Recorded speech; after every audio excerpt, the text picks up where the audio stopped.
MATA.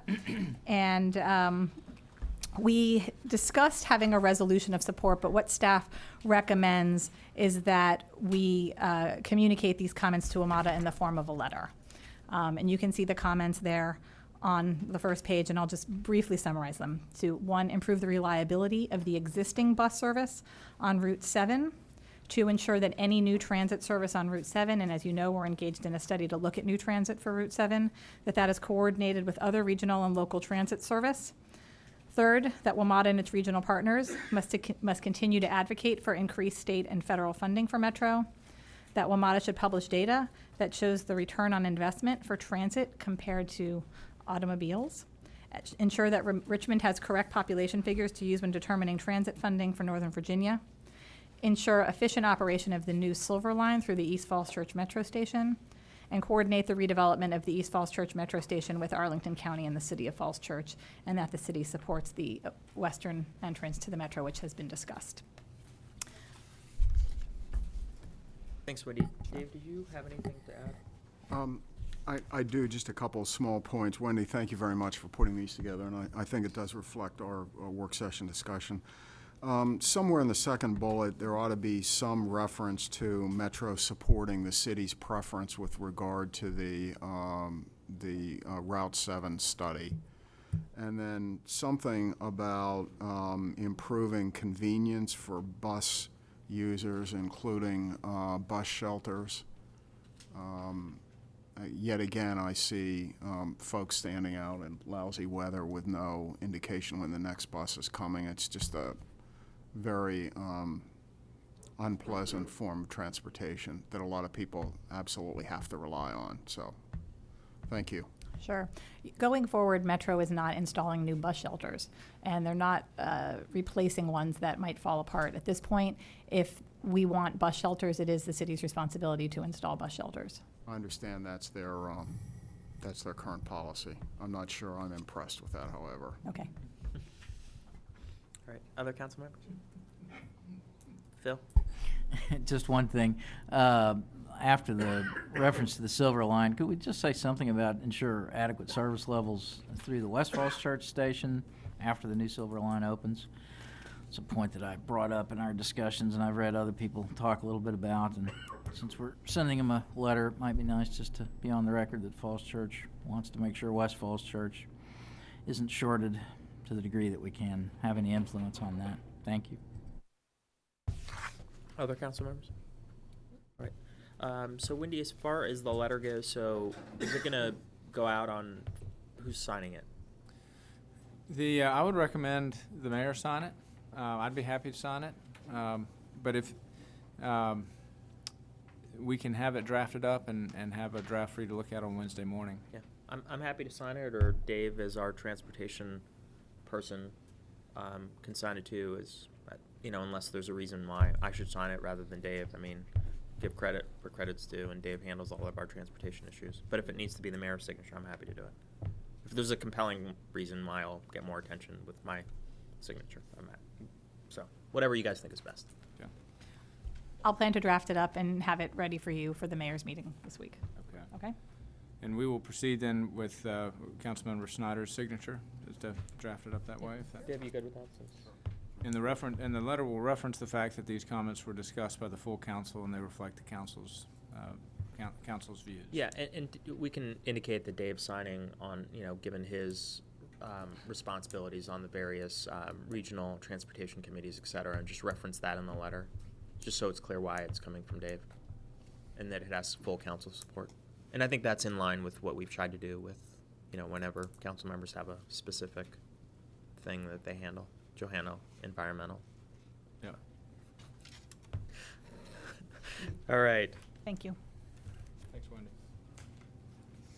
Johanna's going to be signing all the bills that go out for stormwater. Yeah. That's where I'm going with that. Hey, thank you. You betcha. You bet. And pedestrian improvements. And pedestrian improvements, yes. You know it. All the current contact information. 111 Including cell East phone Jefferson numbers. Street. Thanks, Wendy. That's where the action is. I'll turn it over to Bill.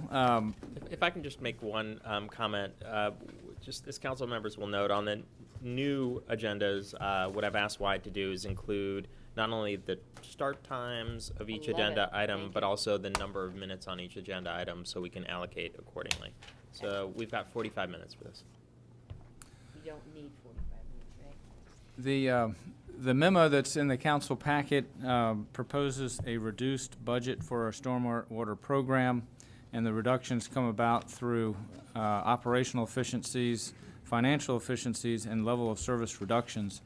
And Bill Hicks will walk us through those changes so we can discuss those. At the end of the meeting, what we'd like to be, and to gauge the council's readiness for, is to go out with a program to get public input on. And so what we want to gauge is, are we ready for that next step at the end of this discussion? And we've laid out a draft public outreach plan, and we'll discuss that with council as well. But first, on the substance of it, Bill. Thank you, Wyatt. Good evening, Mayor, members of council. I appreciate this opportunity for continued dialogue on an enterprise fund focused on stormwater. We have met for the last 6 months. Our most recent meeting was on January 7th.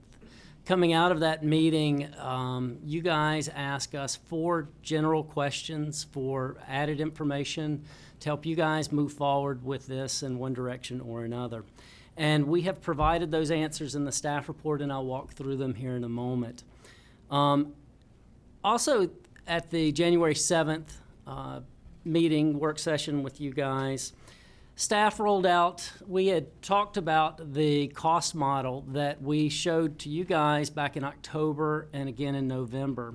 And we took that cost model and built a rate model around it with the help of our consultants. And we took that rate model and worked through financial policies and some assumptions made, and we rolled out a total program cost using the cost model and the rate model projected many years into the future. And we rolled out a program based on all of that for $4.271 million at that January 7th meeting. And we said that stormwater program, the old and the new together, would be about a 14.25 cent stormwater program, or a rate of $46.80 per 200 square feet of impervious surface. And so in preparation for coming back to you guys tonight, we have been through several layers of kind of paring this down to try and figure out where we could make it tighter. And the end result is that program moves from $4.271 million down to $1.772 million. If you look at that, or according to an ad valorem tax-based rate, that would be 6 cents, or a stormwater utility at $19.80. So somewhere headed towards 60% reduction. And as Wyatt spoke earlier, we did this in 3 ways. How we got to there were 3 things. The first of which were we sought for operational efficiencies. The second, financial efficiencies. And the third way through reduced level of service. And I want to talk about generally what we did in each of those areas. In terms of operational efficiencies, one of the things that faces the city in the coming months is the pending sale of the water system. When the water system is sold in January, that will leave a sanitary sewer system that will need to be managed. Currently, that's managed out of the Department of Public Utilities. That system, in all likelihood, will roll to the Department of Public Works. When that happens, there are a lot of synergies that can be gained from leveraging work that's done on the sanitary side and work that's done on the storm side. So we sat down with the operational side of that system, that program, and we tried to find ways that we could leverage work for both ends: customer service, GIS, engineering support, and we were able to take FTE positions that exist on the sanitary side and say those portions of FTEs that are there, we could use those when those members are gone to Fairfax County Water, who will do that work. And we found options there. So we found ways that we could leverage the storm program with the sanitary program. The second operational efficiency that we saw was when we first rolled out the cost model in October or November last year, we did this based on brand-new equipment. Well, we have some equipment. We have a dump truck that we could commit to this. We have a backhoe that we could commit to that. There's, $180,000 of new equipment that we don't think we need to buy in year one. So those are operational efficiencies. Secondly, are financial efficiencies. And this is where the biggest gains were made. The first of which is in the rate model, the 4.271 rate model, the entire, I apologize, only the water quality capital program was debt financed. The conveyance side of the capital program, the reinvestment in our existing infrastructure, that was pay as you go. And in this model, what we've done is we have debt financed the entire capital program. So in this year, if it's $1.2 million, all of that would be debt financed. The second thing is that in the in our city's financial policy, we strive for that 17% operational reserve fund. And what we had done in the earlier rate model was we said, let's fund that in year one of the new stormwater program. And what we show you tonight, that is built over the course of the first 5 years. So we get to that 17%, but we do not do it in year one. We do it over the first 5 years. So those were financial efficiencies. And then the last area are levels of service. And there's two areas where we're going to reduce the level of service, but I think as a user, you won't feel it so much. The first big area was that we funded a enhanced effort at street sweeping in that earlier model. We did that because we wanted to leverage that street sweeping as part of our water quality pollution reduction obligation. Well, what we've seen over the last year is that we're moving from compliance with the Chesapeake Bay regulations down from $25 million as when we adopted the plan to somewhere around $15 million of compliance. We think that we can, the rate model that's generated here puts all of our compliance with that Chesapeake Bay program into that capital program. And if we do that, then we're not going to need that enhanced street sweeping. Now, we've left street sweeping in the public works budget where it exists today. We sweep 4 times citywide. That doesn't change. What does change is here we won't be doing enhanced street sweeping to meet water quality obligations. And the second area that we are going to reduce this budget in terms of a level of service is that in areas where we have a collapsed pipe or a sinkhole, which is often a collapsed pipe, and we had one of these out at Lawton last year. We talked at length about it. We went out there and we fixed it, but we fixed it with a temporary repair. And what this budget does is we scaled back how soon we will take those temporary repairs and make them permanent repairs. So we fix it. We have, you can still drive a car over it. The sinkhole is gone. You're moving water through it, but you're not moving from something that will only last a few years to something that will last 30 or 50 years as quickly. So it's a reduced level of service, but as a user, you may not feel that at all. So those are the big areas, and we take it upwards of 60% reduction. And so we offer that tonight as we sit here before you. What I want to do now is go through those 4 questions that you guys had. The first was you wanted to know what the transactional cost was for a utility versus a ad valorem approach, whether it's just in the tax rate or it's a utility fee based on impervious cover.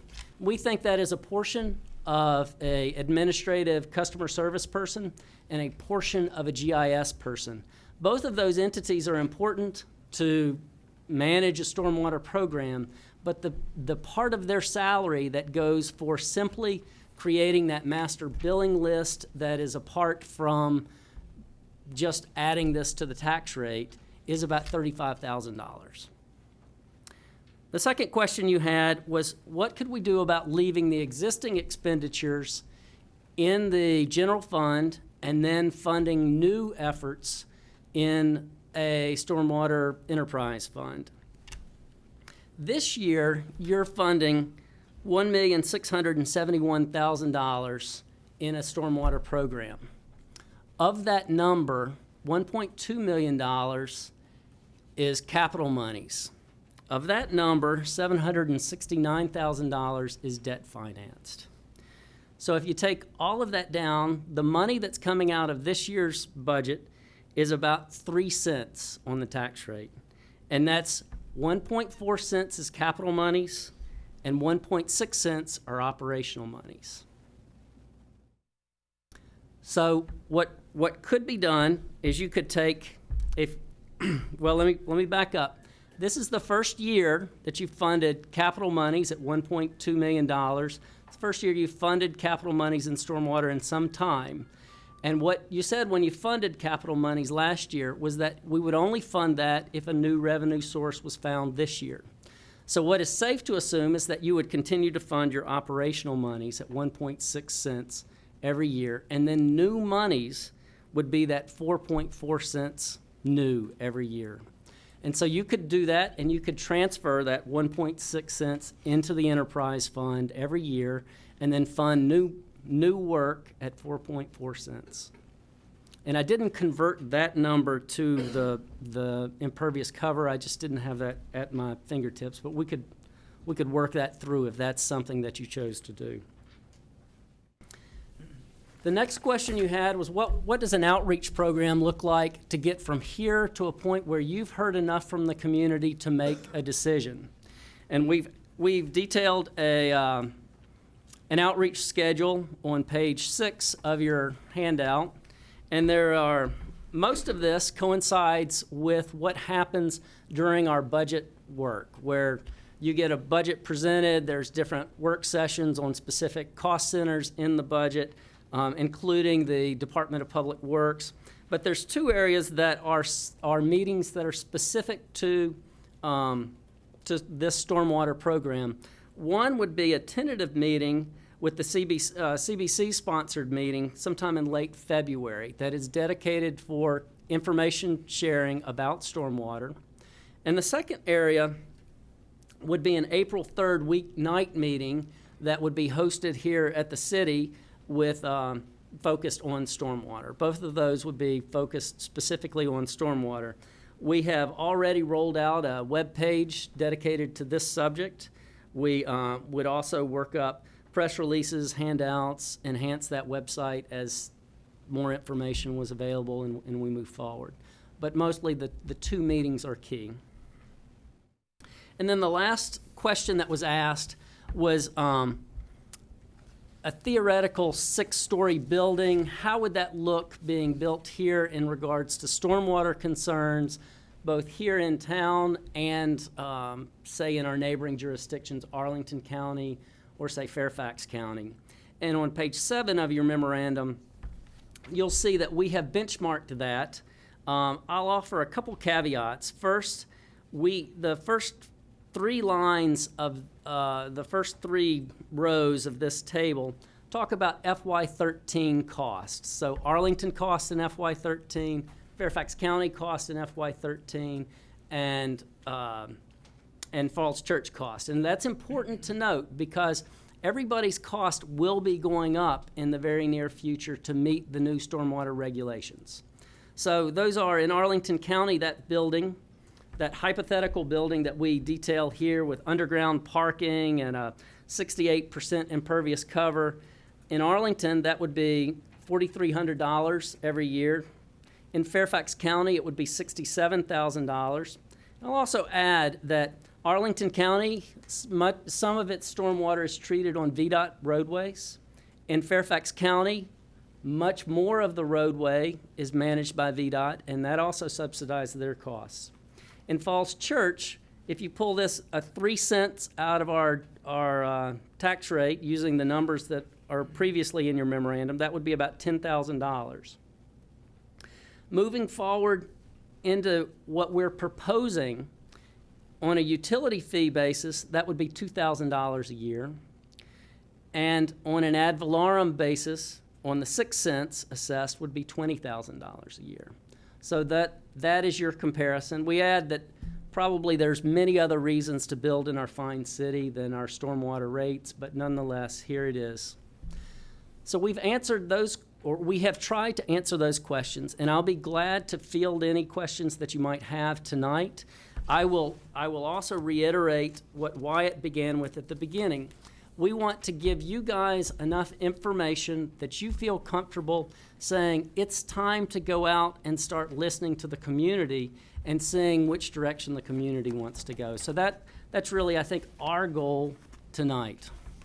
So with that, we did pass out these, I apologize, before I get this out. This was sitting at your chair when you got here this evening.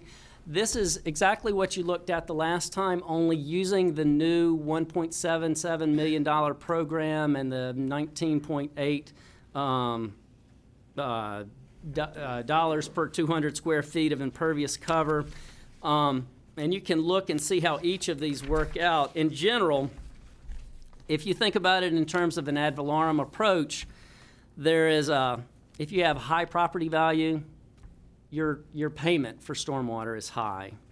Using a utility fee, if you've got a lot of impervious cover, if you've got a strip mall with a surface parking lot, then you've got a lot of impervious cover, and you're going to have higher payments accordingly. If you build up with underground parking, then you're going to have lower fees accordingly. So with that, I'll be glad to answer any questions about these examples as well. Great, thanks, Bill.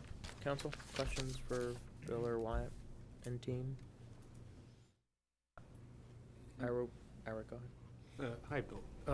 Thank you for the information. If I recall from last, one of the meetings we've had before, and I don't know if it's part of the comparison study or not, but there was some discussion that by having a fee as opposed to a property tax, or an ad valorem, if you like, the funding for stormwater would be disentangled from the general fund, and it wouldn't be competing for other budget priorities within the budget.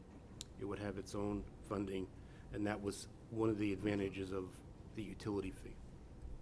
And I would agree to that very much. I think one of the great things about having the enterprise fund is that we can plan for these long-time capital expenditures in a way that makes bonding appropriate and just this constant revenue. It helps make the funding smooth out over time. And I would just note in addition that we do have an adopted watershed management plan that lays out the priorities and lays out the program. And so that policy work with detail on it in terms of kind of what the level of effort is required and the expenditures that are required came first. And then the ways and means to implement that policy is what's coming second. And I think that's important when, there are lots of needs out there. And we try to make sure that we've built the policy basis and identified the priorities first and have a real program before we would talk about a dedicated funding stream. And that's something that we've been, that policy basis has been in the works for over a year. And then Well, the watershed management plan took 3 years to do. develop. Yeah. So none of this, despite some of the recent media releases, which I tried to, I think, navigate around and discuss more fully, have been discussed for several years. Now we're really working on how do we implement the plans. So I think that's important to take stock of as well. Sorry, Ira, anything else? In terms of questions? Phil, did you have anything down there before we come down to Johanna? No. Johanna? No questions. Dave? Snyder got it. I had a few comments, or do you want to take those now, or just questions now? Let's do questions, then we'll go around again. Any Okay. questions? Is it, because as I understand it, there are really two sources of the need to do something. One is that due to changes in the climate as reflected by Tropical Storm Lee and the extensive citywide damage that was done, that there's a need to ratchet up our effort in this area. And secondly, oncoming EPA requirements.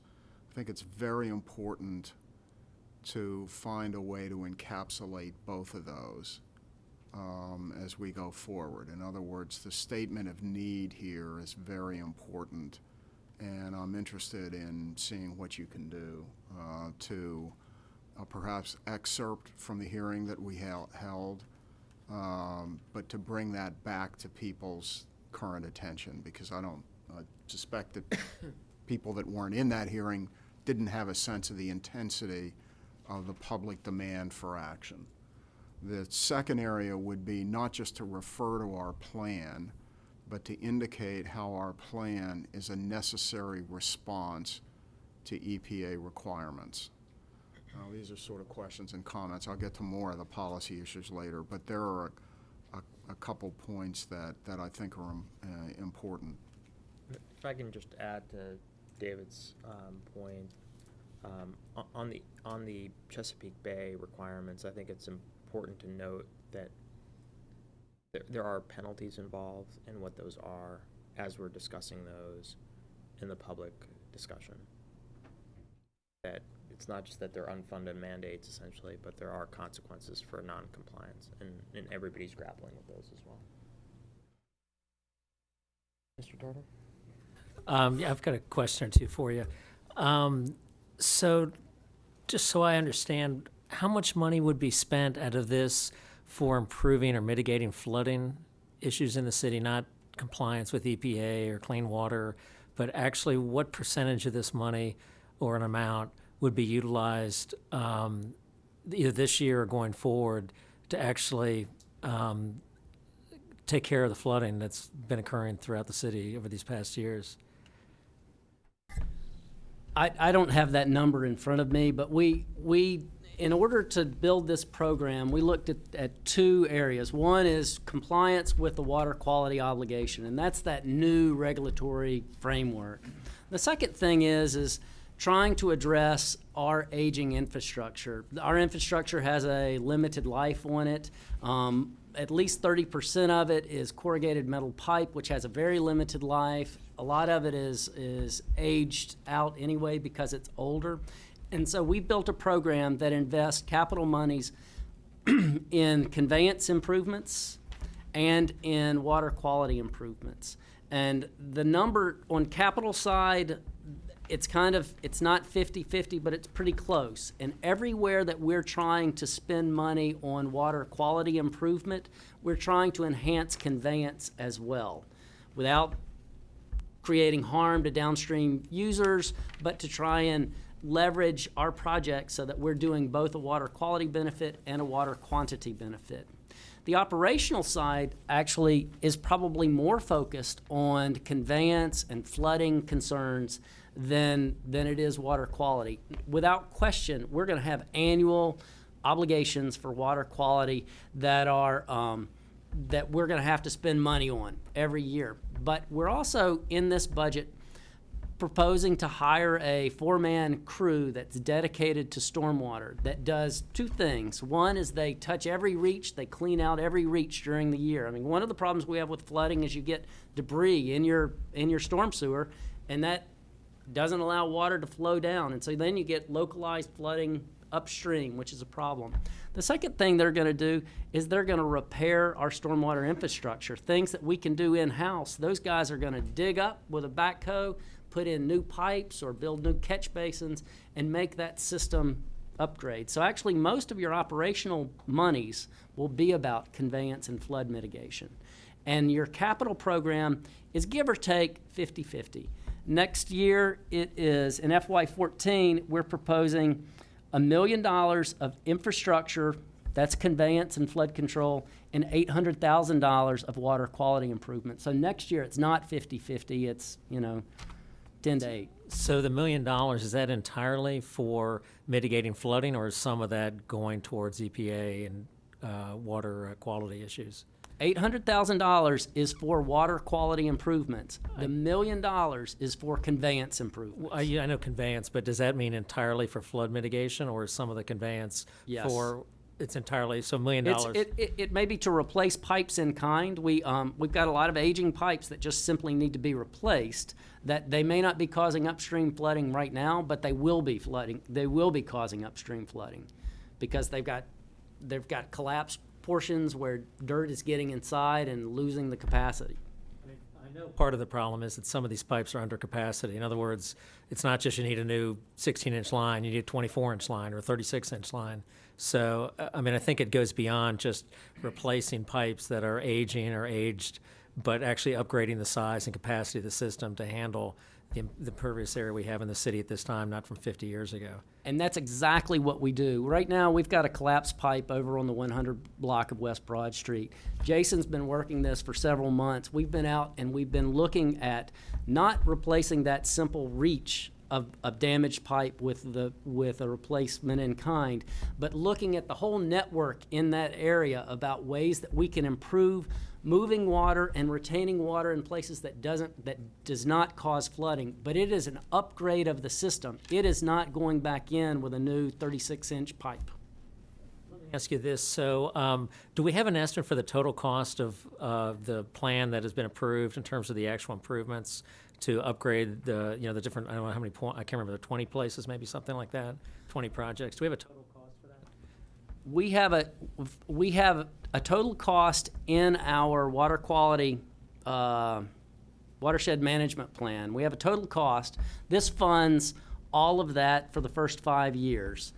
We've done some estimates about what it would cost eventually to replace our entire system. If you go back and look at it, they're ballpark estimates, but I think this was revised, no? Yeah. We do have an estimate that's about conveyance, and those numbers are, upwards of $80 million to replace our entire system that's out there right now. So we're not proposing in the next 5 years that we're building $80 million worth of infrastructure and digging everywhere up.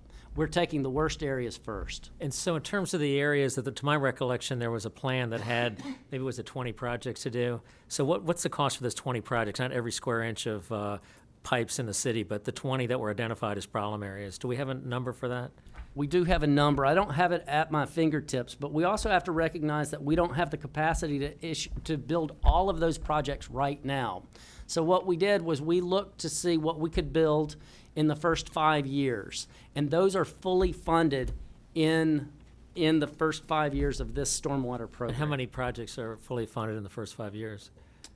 I'll have to refer to Jason. We may have to get back to you on that answer. I guess what I'd like to go to is just the idea that how long will it take to do these 20 projects? We've identified 20 problem areas in the city, and I'd like to get my arms around even vaguely how long it will take to get those problem areas addressed. Is it 20 years, 5 years, 10 years? What is it, the current rate of funding you're proposing? How long will it take to actually address the 20 problem areas that have been identified in the city so people know whether it's going to be 2 decades from now before their flooding may be addressed or whether it's going to be sooner than that? What I believe that we got to at the end of the watershed management plan was that we had our first 5 years fully planned for. And we've got the rest of those 20 projects that we were hopeful that we could tackle within the first 10 years. But at the end of that 5th year, we want to go back and we want to look at where we are. Since this plan was done, we had an earthquake. That earthquake has separated a lot of pipes. We're seeing sinkholes now that didn't exist prior to that earthquake. So if we think this plan is static, it's not. So we're going to go back and look at it at the end of that 5th year to make sure that the projects that are in here are our highest priority projects, and the new projects are added to this, and it grows as time goes on. But absolutely, I believe that our first 5 years are funded with the proposed budget.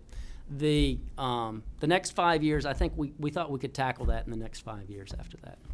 Just going forward, maybe it'd be good to know what you're proposing for the first 5 years. What are the projects, and then maybe a rough idea how long it might take, absent unforeseen things like earthquakes, might it take to get to the 20 projects that were identified?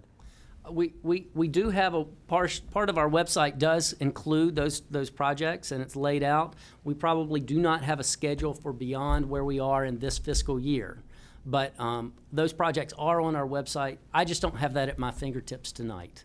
But we have made that very much publicly available, and the discussions through the watershed management plan were very publicly available. Thank you. Other council members? Johanna? Following on the trajectory, I think that Mr. Tarter has begun to mention, I mean, this is, a lot of this requires some strong sense of metrics. You know, how do we measure success? How do we know this worked? What are the benchmarks of success?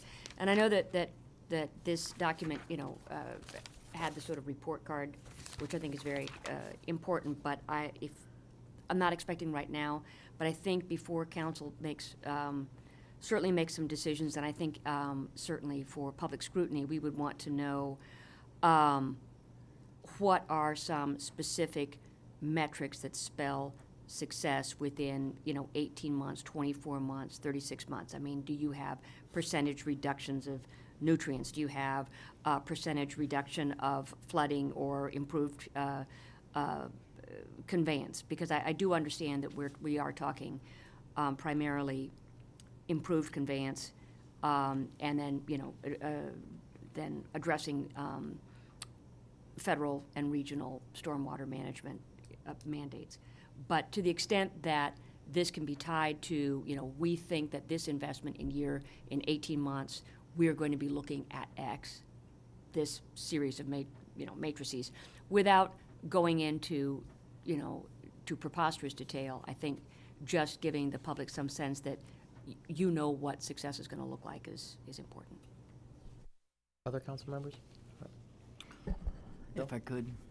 I agree with all that goes before. I think it's essential for transparency and accountability. And by the way, thank you for all this terrific work. I read your memo with, you know, great interest and my highlighter and increasing glee as I turned every page, and it got cheaper and cheaper.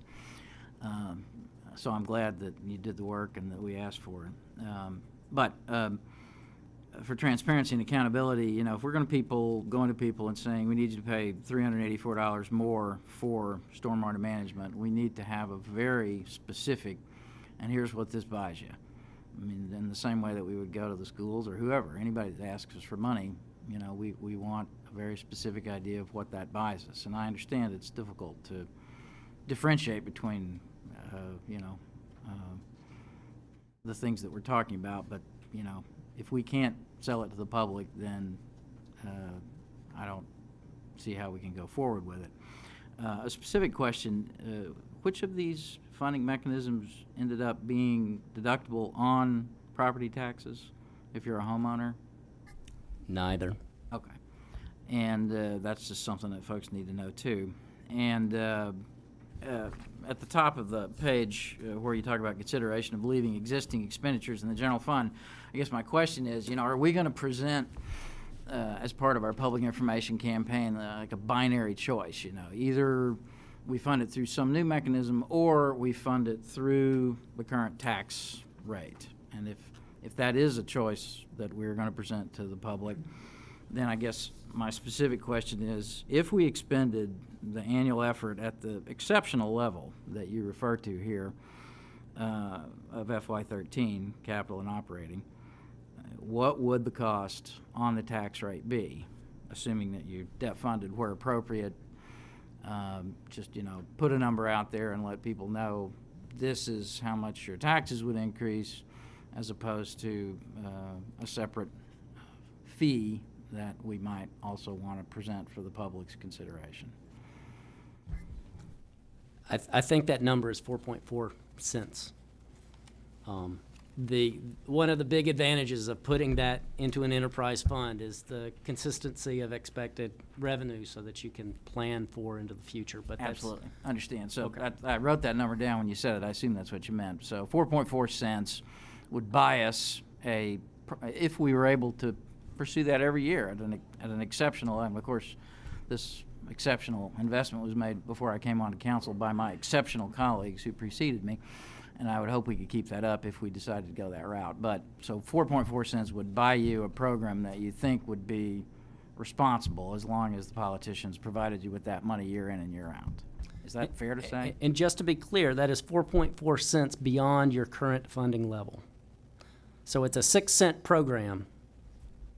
So it's 4.4 beyond. 6 cents one way or the other. Understand. Thank you. Ira? I support going with the utility fee. the impact, when you put it on the tax rate, depends on your marginal rate, and that depends on your tax situation, which is different for everybody. But the utility fee rate is over $100 less than if you put it on the tax rate.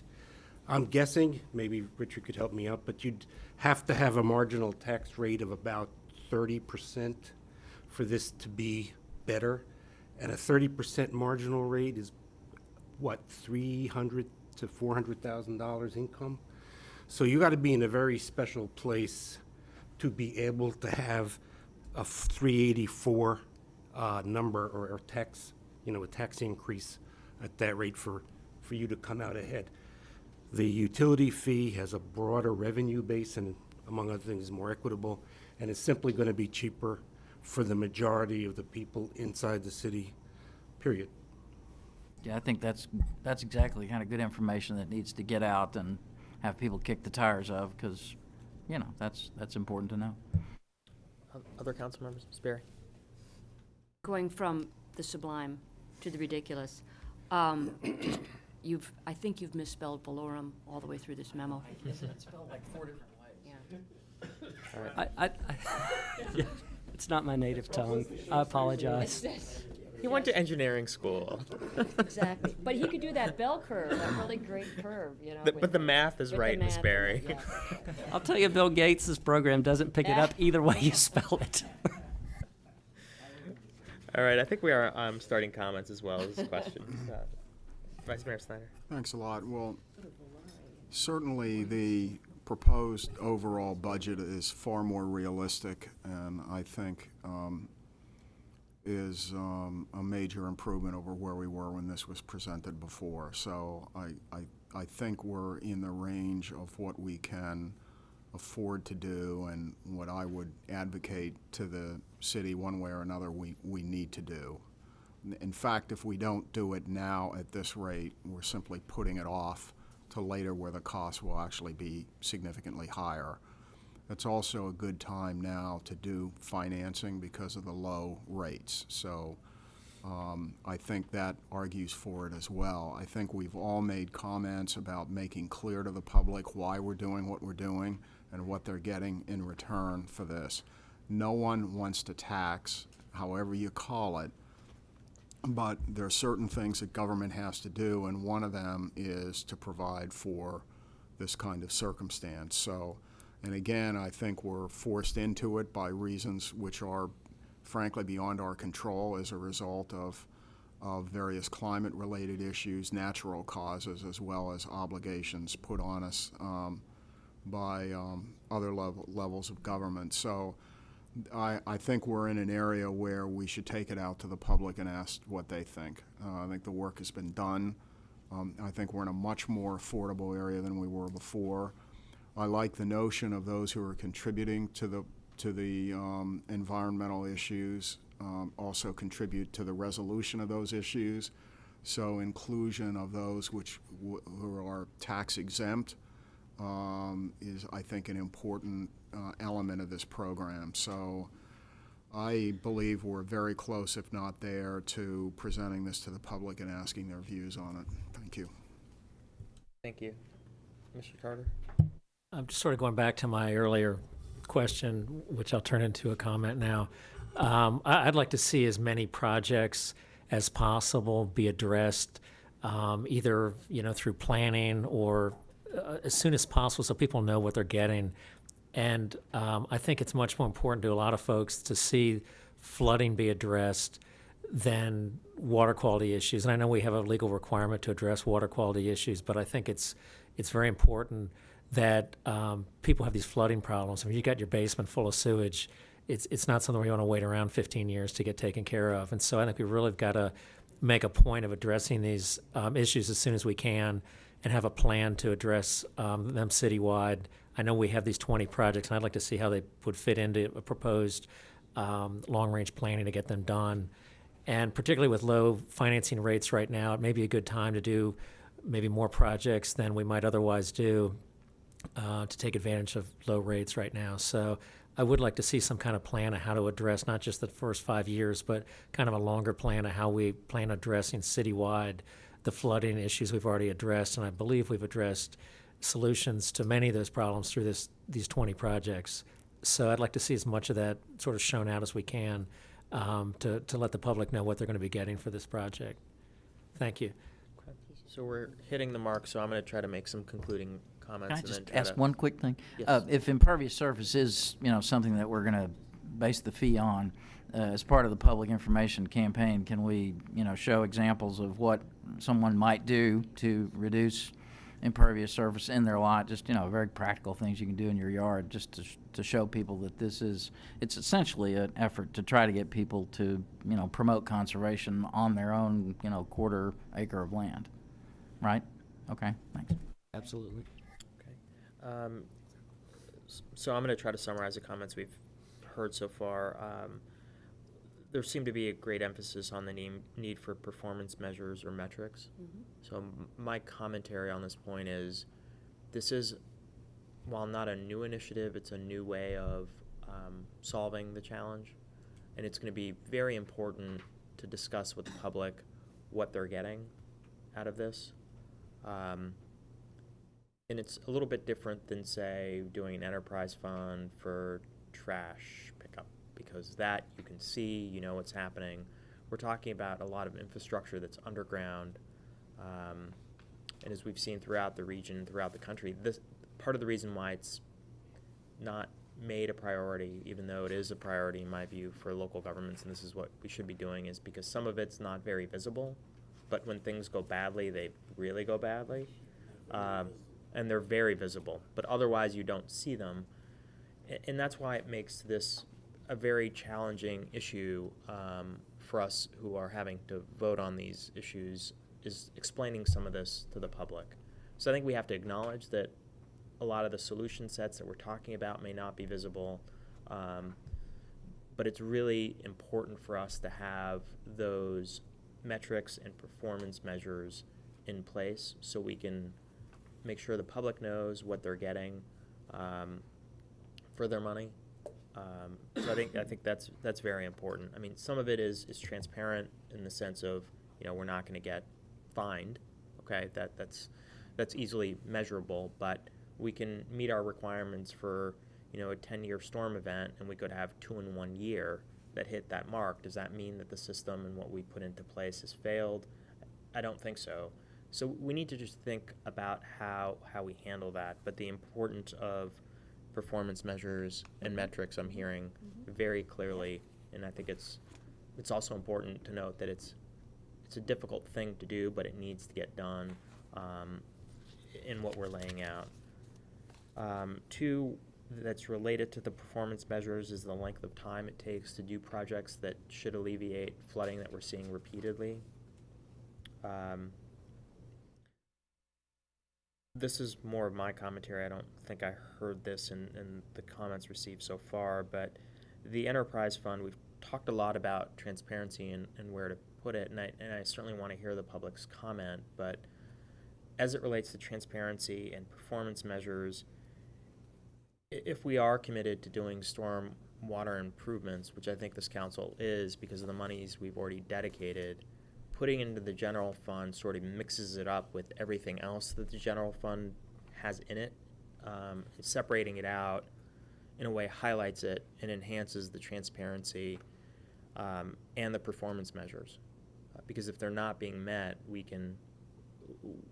should be able to find that out once we set the performance measures. So I think it gives it a heightened level of transparency rather than pulls from it. And thirdly, while it is still going to be an issue of the will of the council here and future councils as far as dedicating some line of revenue, the rate is still going to have to be set yearly. So there is still that political accountability of what the rate gets set every year. Even, it becomes even more transparent because that gets set separately and apart from the general tax rates. And again, I'm still very interested in hearing from the public on this, but I think it's important to have those metrics in place so we know what we're measuring against. But I think it's really time that we began the public dialogue. So if everybody on the council, or not everybody, but if we can try to get a sense of, or folks feeling like this is ready, and again, this is not to say, despite what we've heard, that council is going to slap it to the citizens, but more of at least beginning the dialogue, so we've got the framework to engage our citizens about, is this where the city wants to go? Do people feel like this is gelled, so we've got a framework to begin to have that public outreach on this piece of it? And yet we've had several years of public outreach on the stormwater policy issues, et cetera, but more on the funding mechanisms and the project base. Are council members feeling like this is the time to move forward on that? I thought it was clear. Yeah. Okay. I think so. Could I just ask or suggest if the stormwater management group that met and studied this for a while, are they involved, included in the public outreach program? I think they certainly can be. I don't know if their charter expired, but certainly I think we can enlist, and I think I was the council liaison to that Yes, you group. So I think the charter's expired, but that doesn't mean that we can't Get the old gang back get together? the old gang back. I think that would be good, just because those are obviously people who have spent a lot of time with us. Yeah, and I think some of the members of that group had actual, it was almost a blue ribbon, except myself and perhaps Melissa Teets from the Planning Commission, who didn't have any real expertise on environmental and water quality issues. In So other it words, was a let pretty them- impressive group. Yeah, right. Let them run front for us on some of these things, and I think that'd be helpful. I just want to, Wyatt or Bill, did you guys have any thoughts about that, to utilize that group if they choose to come together again? I'd certainly be glad to reach out to them. Great. Mr. Campbell? I'd certainly support going forward with the community as quickly as you possibly can. But since we've had some confusions about components, let me see if we can make sure we're on the same page. I would recommend that we go forward with the utility fee, because there's going to be enough for the citizens to swallow and not have to decide, between the two financing mechanisms. So I would recommend that we go with the utility fee, since both of them apparently are not, cannot be used to lower tax rate. I would therefore say it's a no-brainer if it's between the two. So I would certainly suggest that we go forward with the utility fee as the methodology that the council would be asking you to propose to the citizens. If we went the utility fee rate, does that save us anything on the tax rate? I mean, is there monies that would have been generated from taxes that now are shifting over to the utility fee? Are there any savings to be achieved if you go to a utility fee? There would be, and Richard might be able to speak to this. One thing we're working through is that, when does this start? And there's some things we would need, if the council approves this, say in April with the budget, and approves the budget and approves the funding stream for it, the mechanics of getting it staffed up and as a going concern really becomes tied with a standalone sanitary sewer system, which will only happen after the water system is sold. And so the real start date would be January 1st or thereabouts. So one of the tricks to this is to budget effectively in the general fund for a half a year. And that mitigates a little bit of the benefit to the general fund of moving these expenditures out, cuts them by half effectively. It makes it a little bit less clean. But Richard might be able to describe a good way to do this. Well, the only way I see that you can do this is the money that is currently budgeted for stormwater be used as your startup money until January, at which time you will have generated the revenue from the enterprise fund to continue ongoing funding. So what will happen is that starting July 1st of 2014, you may see some reduction, but I wouldn't count on it, and I wouldn't go out and sell it, because you're going to need startup money, and we've been talking about startup money for over a year. All right, and the startup cost initially was $1.1 million. You're now proposing, or at least we are currently contemplating, something around 400,000, which may not be enough. I do think, though, if we're moving costs out of the general fund, we need to be transparent about that as well and accountable for that. And I think that's the expectation. And so, given this half-year transition, it'll be a little bit of a murkier story than it would be if it were just a clean July 1st. But I think we can still tell that story. Yeah, if I can try to hit on that point, I think if staff needs some time to work out what that may look like if money is getting moved out. But I think before the manager decides it's going to get backfilled with other expenses, that there needs to be some discussion with the council about how that works out. Well, So there is that if I may, transparency. what you can do is at the time you adopt the budget, you can set aside that current stormwater money in a stormwater reserve. Okay? So it's out of your operating budget, and it's only to be used for your startup costs for stormwater. I mean, there won't be anything murky about that. I think Mr. Duncan's question is going to be, well, what does that do to the tax rate? Nothing, Which is nothing. nothing. Yes. But I think Like I We said, need- I we don't, need to I don't know connect that that you can, you can count on that, because remember, what we've done here is a reduced program. You are eventually going to lay out more money as you go forward. There is no question. So to say that you have a penny and, 1.4 cents available is not going to really help you a whole Yeah, lot. but it was reduced, from what would have been well above exceptional effort. I mean, the first thing you came to us with was, super exceptional.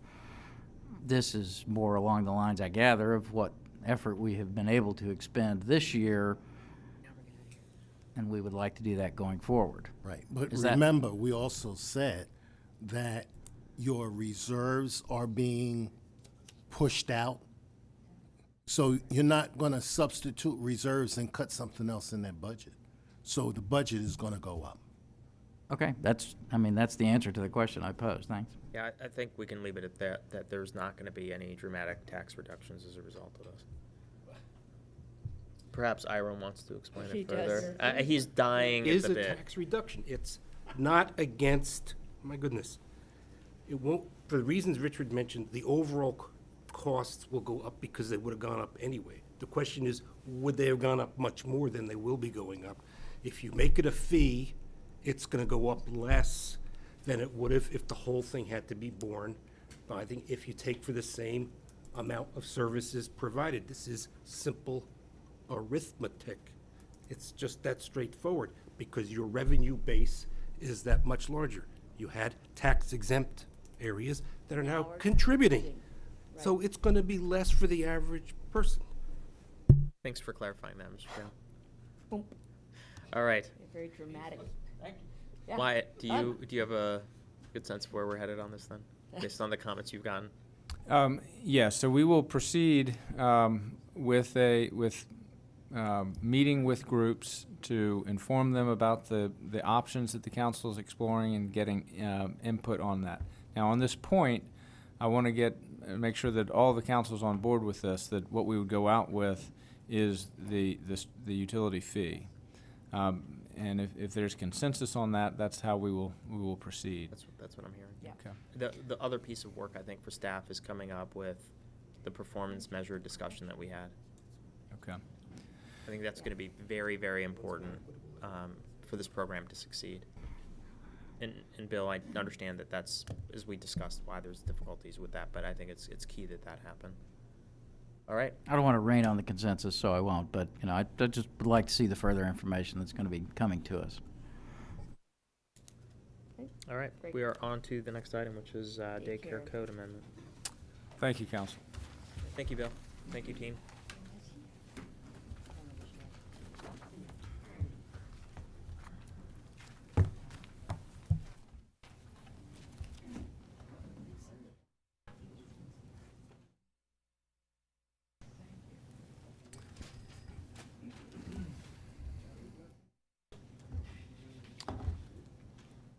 So as Nancy Vincent and Sue Richter are taking their seats, we do have on this item, this agenda is budgeted for 10 minutes.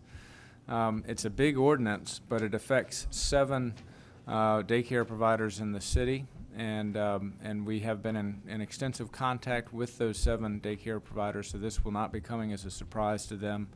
It does affect them because it changes the regulations, but this is very much in the nature of a housekeeping. We need to have our ordinance mirror Fairfax County's.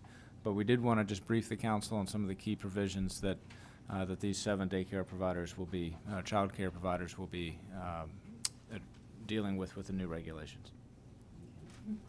Well, if you all aren't already tired of seeing me, you will be by the end of the day today. The city's private schools, special schools, and home care facilities code was updated last in 2001, when a contract was signed with Fairfax County for the provision of oversight for home day care from the Office for Children. Fairfax County Chapter 30 relating to home child care facilities was updated on November 20th, 2012. The city's code now needs to be updated to mirror the changes made in Fairfax County. Since the city's code, unlike Fairfax County's, combines home care with private and special schools, the schools sections were also reviewed.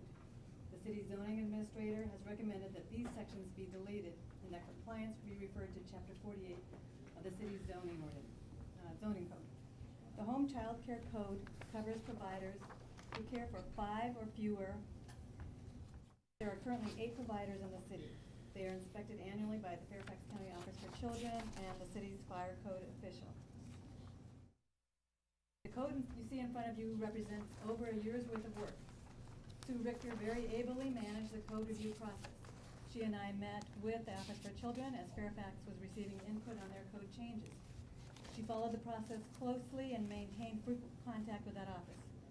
The providers were also notified in writing by Fairfax County regarding the code changes.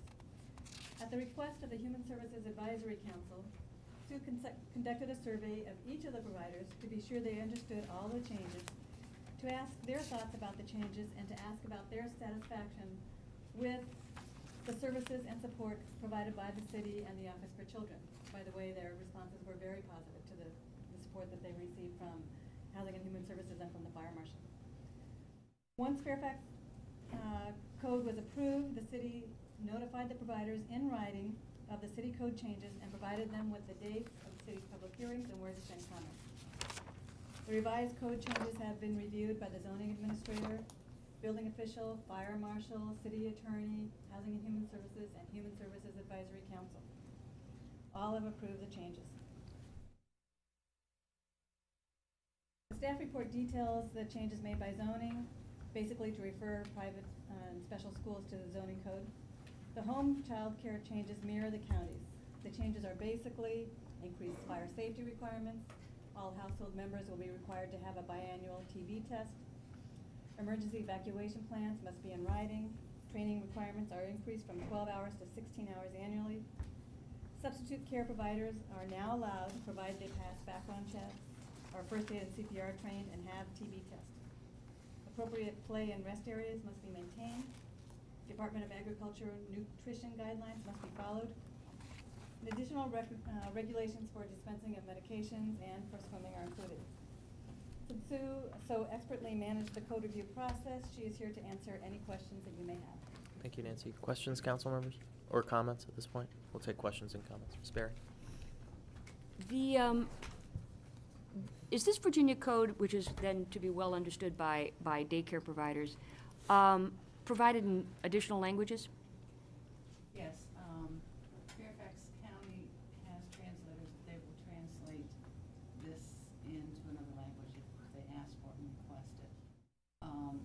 Our providers we have in the city are Spanish speaking and English, and we have, when I talk in the survey, I use the language line to converse with them and explain the changes to them. So I'd like to pursue this just a wee bit further, so that the daycare provider, you are assured by either a signature on a line, has received and understood the entire text of this code. because, you know, working through a translator is one thing, but if that individual is required to be responsive to, you know, a very robust and complex code, which is wonderful, I just want to make sure that there's a system in place that's more than just a head nod, yes, I got it. It is a signature on a line that says, I have I have fully understood and made every effort to understand every nuance of this code. When a new provider comes in, the Office for Children, if they need translation services, they have people on staff that will work with them hand in hand and go through each item that needs to be taken care of. They also provide them with a very large notebook that will be translated into Spanish, and they will sit and go how to do the emergency plan. They will help prepare that. They just take them by the hand and walk them through that process. When it comes time for the renewal, it's the same thing. So when I spoke with these people, they were very happy with the Office for Children, their ability to work with them so they would understand what they are needed, what's required of them. Other council members? Mr. Duncan? And then Dave. Thanks. I saw this earlier, and I'm sorry I didn't read the latest version. There's obviously a lot about fire safety, which is important. Is there something about firearms, you know, the possession of or securing of, or does the code speak at all to, you know, efforts to make sure that doesn't happen? At this point, nothing is in the code stating that, nor is it on the state code. Somehow will that. be coming down the road, that's a possibility. Okay, I don't know if it's within our purview to consider that, but, you know, if somebody has a home daycare, it wouldn't be inconceivable that somebody in the home would own firearms, and if they did, they should certainly, the law should say that they should be secured, right? If the home inspector came into the home and there was a cabinet with guns there, they would probably say they will come in and say, you cannot use this room must have a key and lock on it during daycare provider hours. Okay, that's fine. Thanks. Mr. Tartar? Just a question or two. So have we adopted essentially verbatim Fairfax, or about to adopt verbatim Fairfax County's ordinance so their inspectors can inspect our facilities? Is that basically what's going on here? Excuse me, technically, yes. They will go out and have their providers their specialists go out and go into the home inspection to make sure that the home is suitable for a child care facility for like children. It's 5 or less. The fire marshal goes in there, our fire marshal will go in there and inspect it for any fire violations and codes. Once they've gone through all of that, then a permit will be issued. When the provider goes in, when they go into the provider's home for the home inspection, they will look at there may be a balcony, say it's an apartment or a condo. They may say the balcony is to be locked and not usable for a child when the children are there towards the day because it's not safe for them. If there is a basement and it's, say, unfinished and there's the heat and the hot water heater that's totally exposed, they will pull that off limits during the child care hour. I got Okay, you. just to answer your question, it is basically verbatim with city replacing the term county or city, so it's basically verbatim. And so will Fairfax not inspect our property if it isn't verbatim what their ordinance is? Have they told us if you don't have exact same language as we have, we won't inspect your property or inspect your sites? I guess what I'm getting at is I think Phil's got a good point. Like, I mean, in terms of securing firearms, just because it's not in Fairfax's ordinance doesn't necessarily mean it can't be in ours, right? In other words, has Fairfax told us that they won't inspect our sites unless we have the exact same wording as they do? Well, it does actually, if you look at line 787, it does speak to firearms. But I guess my point is just broader, that, Yeah. in other words, do we need to have the exact same wording as they do? Well, one thing, the county does a lot of code inspection for us, and we generally try to have the code the same, just because those inspectors, that's what they live by. But I think if we wanted to make an exception, we could, and we just need to make sure that they were briefed on it. But we wouldn't want to do it we'd want to be, it'd have to be an important Good thing, I reason, think. sure. Yeah. One last question. So does this apply to anybody who has a child in their house for more than 4 hours a day? Like, in other words, if somebody babysits somebody for 6 hours, does this apply in terms of where the break point is and where you're regulated by this and where you're not? If, It does speak to that, I saw that. Yeah, it does speak I to saw that. I mean, I saw one section that talked about 4 hours in a day, and maybe I missed the other part. They start putting in the number of children in there, and if you're taking money and you're being paid to take care of these children, that's where it starts getting into. But like, if I was going to watch a child in my home for 4 hours a day, twice a week, I'm not a home daycare provider. Okay. Thank you. Other council members? Okay, the one question that I had that I was a little confused about, it sounded like the providers have gotten noticed about this. Have they provided feedback on the actual changes? They've been given the opportunity to provide feedback. They know when the public hearings are. They have the address to send comments to Kathleen. They can also send comments to myself, call us. Okay. Have we gotten any comments back so far? No, Anything else, council? All right, are we ready to put this on the calendar for next week? And this is an ordinance, so there'll be 2 readings. That's right. Okay. And if we can just, has this already gone to the providers as far as notice that it's going on the calendar? Okay. Great. Mr. Shields, did you have something to add? Okay. All right, thank you very much. thank you for clarifying the firearm issue. I just happened upon it. Yeah, you were reading it with the highlight. All right, we are on to the affordable housing policy. Dana Lewis will join us for this item. I just would note at the outset for the affordable housing policy, this is coming back to council with comments from boards and commissions. In the staff report, we've tried to relay or summarize the board and commission comments on the policy as a whole, but also particularly on the 3 questions that the council asked for specific input on. And I just want to note before we get into the staff report, there's a lot of diversity on these views. These are hard issues. There's a lot of diversity of views internally on staff, and so we've worked it very hard, and ultimately the City Council is the decider on these policies, and we look forward to working with you to get this ready for final adoption. Nancy, or go straight to Dana. The draft affordable housing policy, we need to use Yes.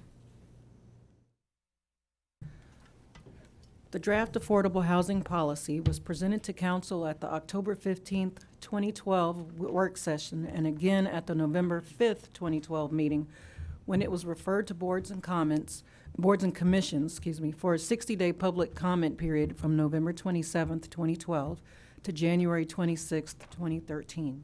Council specifically requested comments on the following 3 points. Point number 1, should there be a stated preference for scattered site versus standalone affordable housing units? Point number 2, should a specific amount be dedicated annually to the city's affordable housing fund? Point 3, what is an appropriate concession of affordable dwelling units from new residential development? The draft policy was then distributed to boards and commissions, Economic Development Authority, Greater Falls Church Chamber of Commerce, Village Preservation and Improvement Society, the Falls Church School Board, and the Falls Church Housing Corporation. There were also 2 community forums held at George Mason High School and Winter Hill Apartments. The following groups responded to the request for comments: EDA, Fairfax Area Disability Services Board, Falls Church Historical Commission, Housing Commission, Human Services Advisory Council, Planning Commission, and we had participants from the 2 community forums, and individuals also provided comments. All of the written comments and notes from the 2 public forums may be found in attachment 5 of the staff report. Attachment F, of the staff report. The groups also provided comments on other topics related to affordable housing, including accessory dwelling units, workforce housing, regionalism, increased accessibility, and education and awareness. After reviewing all of the comments and both internal and external viewpoints, staff prepared a staff report making the following recommendations.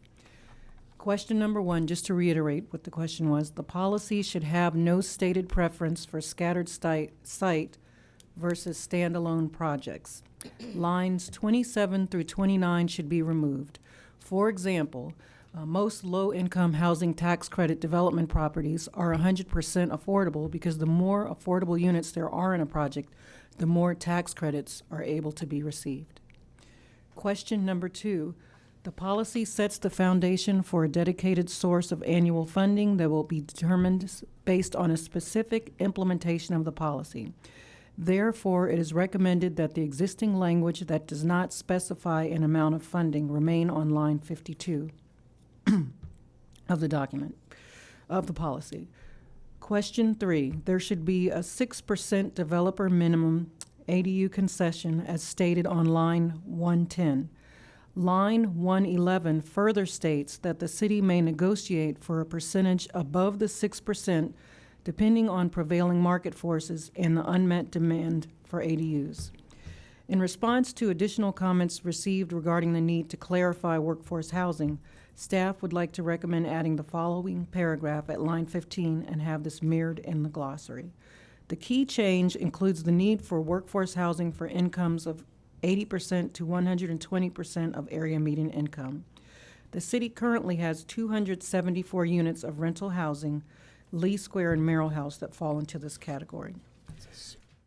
Workforce incomes would include city employees where the average median income for 2011 was $54,000, and schools employees where the average median income for teachers in 2011 was $70,000.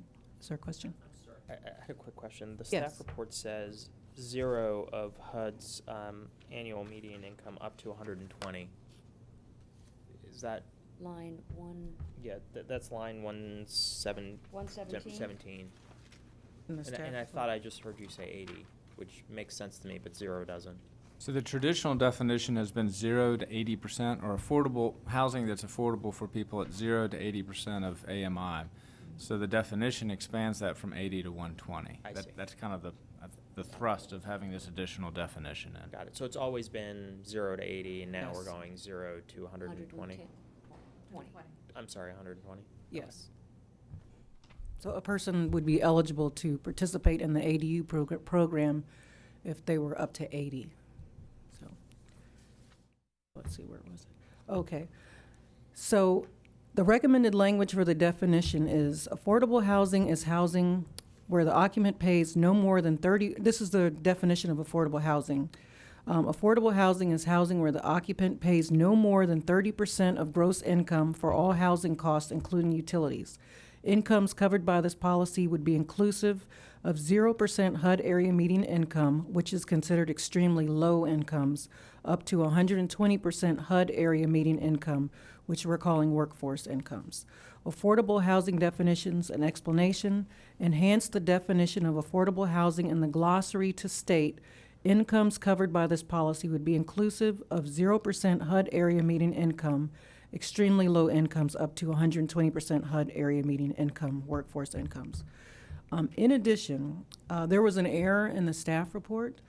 Staff is not recommending that preserving and creating housing affordable to workforce incomes of 80 to 120% of area median income be included in the 150 targeted housing goal.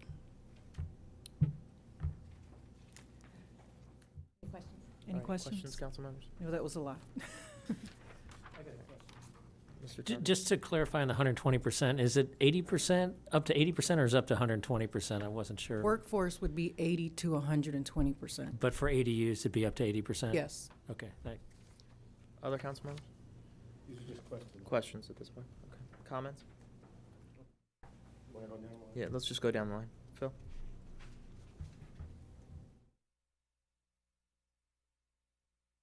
Thank you. Thanks for all your work.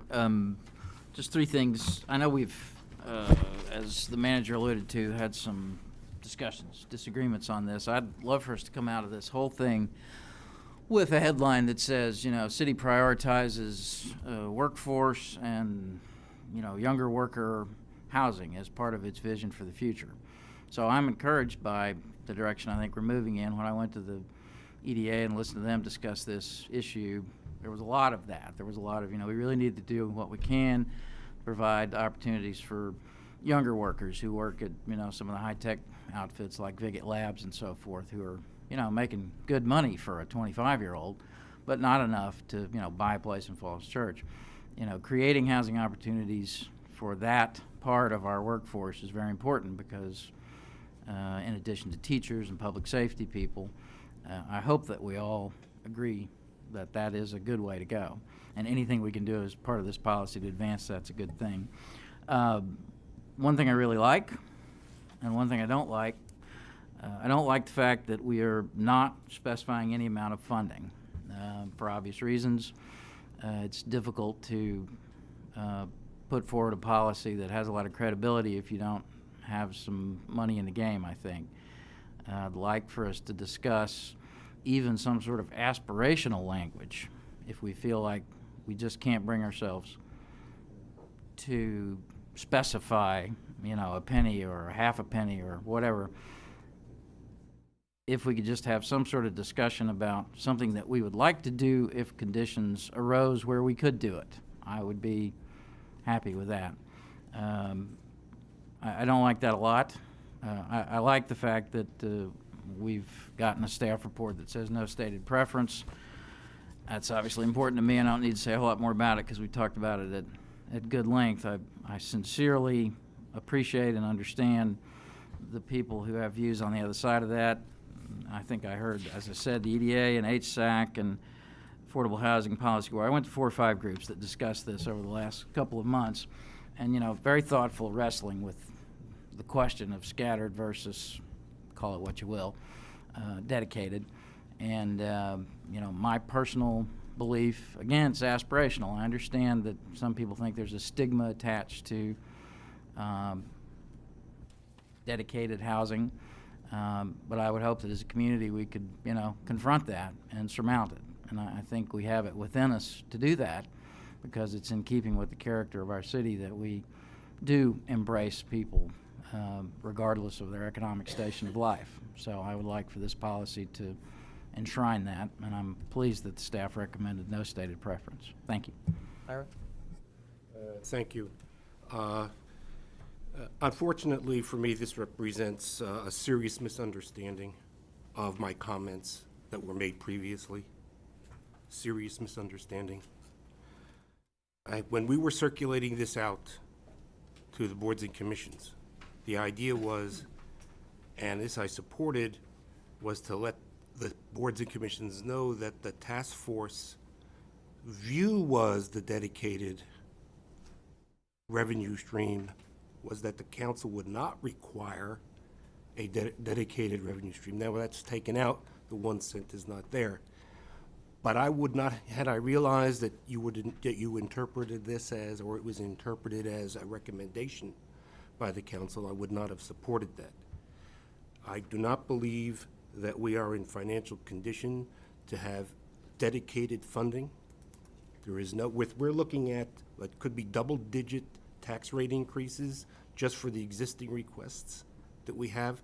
I have no idea where we're going to get the extra money to do this without raising the tax rate even beyond the double-digit number we already have. And I think it would be very misleading and unfortunate to produce a policy that we cannot fund. And that's I'm in agreement.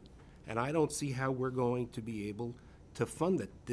It relates to the fact that we do not have money for standalone affordable housing, and it's going to be a struggle to retain what we have. So from I think line 51 through 56 is not a accurate reflection of certainly my understanding of what we agreed to. And I'm not sure why we would go through all of the effort through lines 58 through 65 if we don't have the money to do standalone The term is standalone, by the way. Affordable housing, What did you say? That's your turn. dedicated. No, it's standalone because all affordable housing would be dedicated. And therefore, I have, cannot say, this really needs to be changed. There's a serious misunderstanding of what we agreed to, or what I thought we had agreed to. Otherwise, it's aspirational as it is. I look at, 470 units by 2022. That's certainly an aspirational number. So I think we have plenty of aspirations already included in this. Again, the issue with affordable housing for me has always been how do we pay for it? And this issue is getting worse rather than better. And I just don't see how we're going to get a dedicated resource fund. Mr. Kalin, perhaps I can offer a, Friendly amendment? well, this is not up for a motion, but on line 52, I think what we had agreed to before was that sentence would read something like, specifically, the working group recommends that the council dedicate a source of sustainable That's fine. revenue. That's fine. That's what the So, I did discuss this with Mr. Kalin before the meeting. One thing to be, just a quick comment, this is becoming city policy, adopted by the city council. And so, if you don't like the language, the substance of it needs to be changed. Saying that the policy is recommended by someone, that's really not the way policy is described, and when the council adopts something. And so if there was a misunderstanding on the language, I regret that. This is the language that was referred out to the boards and commissions. It has not changed since that last council action on the 26th. If there's a desire by the council to revisit that language, we'll work with you to do that. But I just want to make those clarifications. Mr. Kalin? The reason I had suggested that we had changed it, the view was to provide more data and be fair with the boards and commissions so they understood and not censor what the task force had said. So it seemed to me a very fair thing to say it was the view of the task force. Now, if it gets to this stage, I just want to make sure that they had an opportunity to know what the task force was recommending and that we recognize that. Now that, as per what Wyatt says, if it's a matter of we don't put in that type of language in a policy, then we should revisit this. So do we just strike that paragraph? When this was discussed earlier, the question was, should there be a number associated with it, a penny on the tax rate? That was the focus of the discussion as we understood it. And the council asked for feedback on that specific question, because the task force originally recommended that a penny be dedicated for affordable housing.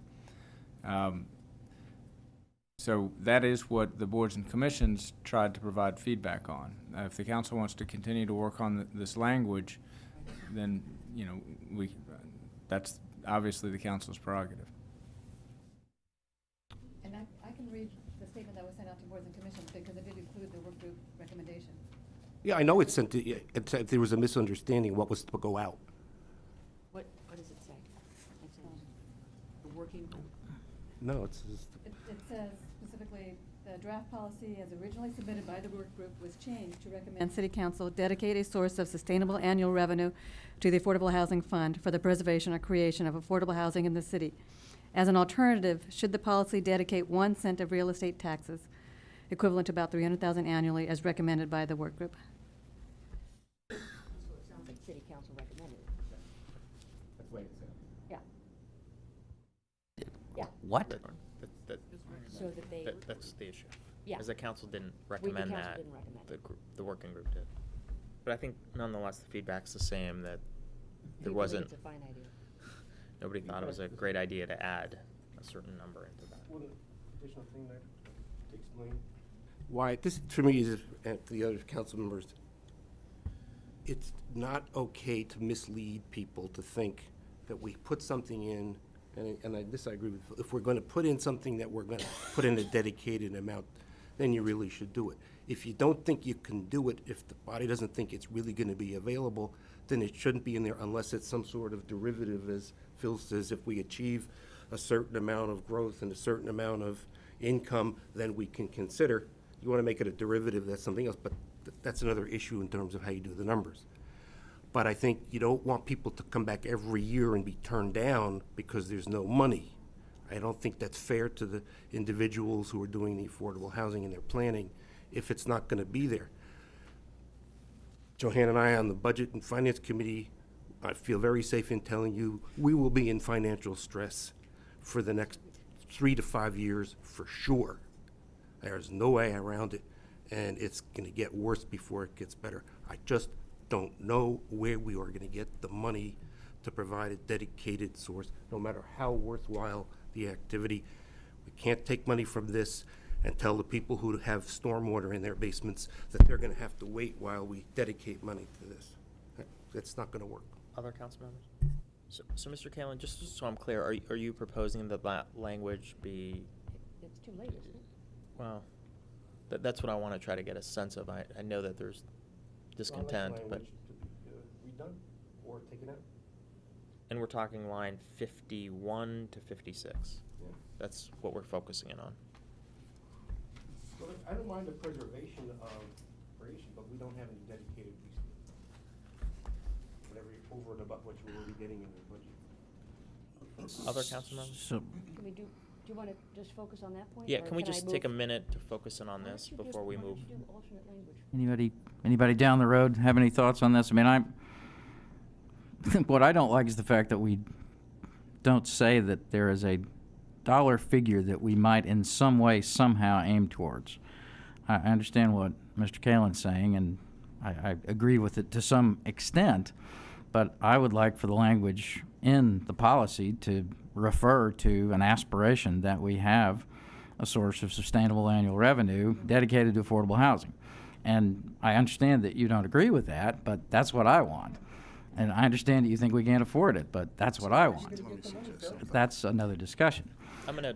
So, Mr. Hold Mayor, I on, just you wanted can- to, I just hold wanted on, to, I think, I just wanted to ask, Vice Mayor Snyder's got a. am I possible right solution. about, I mean, am I right that the language that we're looking at here just says what it says here? It doesn't say we're gonna specify any amount of money, it's just saying that, the manager suggests it's kind of weird for the council to recommend a policy to itself, but that is what the language says, and I guess I could live with that if I had to, as opposed to taking it out altogether, which I am not in favor of.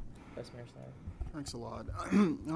I think there's a way to deal with this, and I think that we can suggest that we do, considering our other budget demands, we would like to dedicate money on an annual basis to affordable housing, either in terms of additional money or in terms of additional units. However, I'm reluctant to put a number in a dedicated funding source because some people may see that as a floor, others may see that as a ceiling. So I'd like some flexibility to be able to adjust based upon what we're able to achieve through the commitments we can get in developments.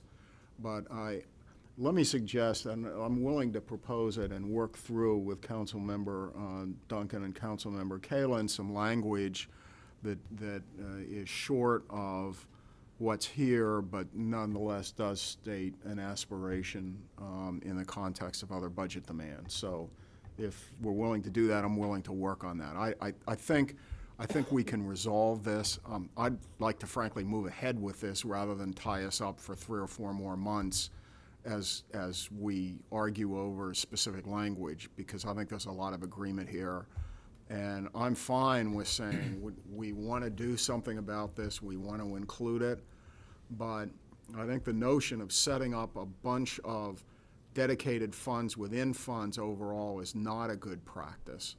But I do think some aspiration, I think as Phil indicated, is a reasonable thing to talk about. So that's where I would come out on that. With regard to, let's see, what was the other major point? Scattered site versus standalone. I mean, Look, I want to take advantage of whatever opportunities come our way on this, whether it's scattered site or together, and I think I've sort of consistently voted that way. So I don't, whatever the council's willing to agree with on that, I'm willing to agree. I think as a general policy matter, everything else being equal, you're better off with sites which are around the community. I think it enriches the diversity of the community. But if the funding isn't there, or by stating something, we're precluding funding we might otherwise get for affordable housing, I certainly don't want to do that. So it's kind of, I'll throw that one back to you all to tell me, you know, what can we do and what not. I think you said earlier that there was some issue that we might be precluding some kind of funding we might otherwise get, and I certainly don't want to do that. So you tell me what it is. I mean, I was comfortable with what we proposed before and still am, because I do think that most of the literature tells you it is better to have affordable housing around the community. I think it says that. But if by saying that we're precluding funding we might otherwise get for affordable housing, then it seems to me we ought to be silent on it. So I have that question. But let me go back to the first one. Are people agreeable to trying to work some language? Again, it will be short of we're dedicating X amount per year, because I don't want to act as either a floor or a ceiling. I recognize we've got a lot of demands, but I have no problem saying we're not passing this policy for no reason. We really want to do our best to try to fund, or rather more specifically, to provide for affordable housing in a combination, either what we ask for developers or what we contribute to a fund, or a combination of both. So I have no problem stating an aspiration, but it's got to be clear that's what it is, and recognize that we've got a whole lot of other demands. So. Other council members? On this point or on others? On, it sounds like there's 2 points. One is the tangible support paragraph, and the other is on the earlier piece. Okay, on both. I'm sorry, So, Dave, did you? Let's go to Dave, and then we'll go back. I mean, I would just say, first off, Dave, I would support your desire to work with Phil or others and try to reach a compromise on that particular point. And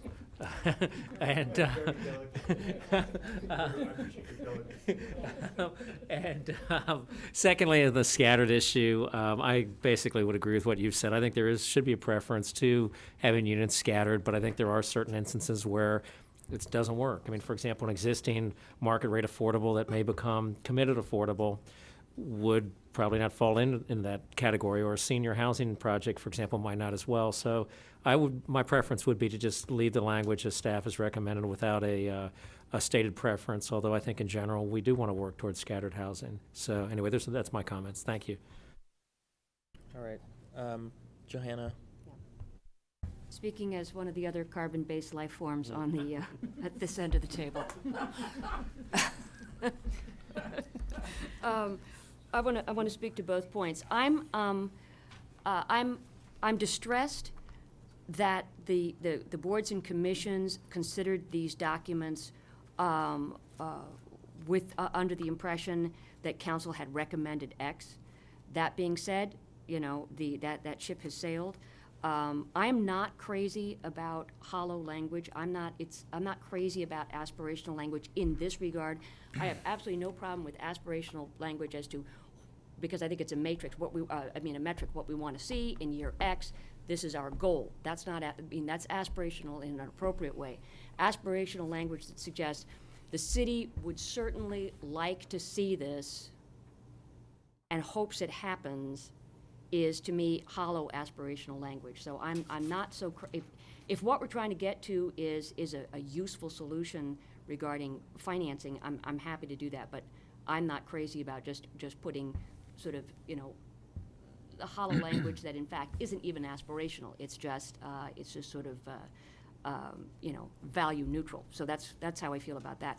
I would also, on the topic of scattered, I would have been pleased to consider it the way this report has left it, but I'm confused as to why there seems to be language here that appreciates that's either neutral on the topic or speaks to scattered housing, when we are also being asked to look at a resolution to adopt a revised cooperative agreement between the City of Falls Church, and the Falls Church Housing Corporation, which on line 38 to 42 talks about working with the Falls Church Housing Commission to identify potential sites for development of affordable housing, which certainly sounds like making a proactive effort to look to develop what I presume is stand-alone. But it could be, you know, I mean,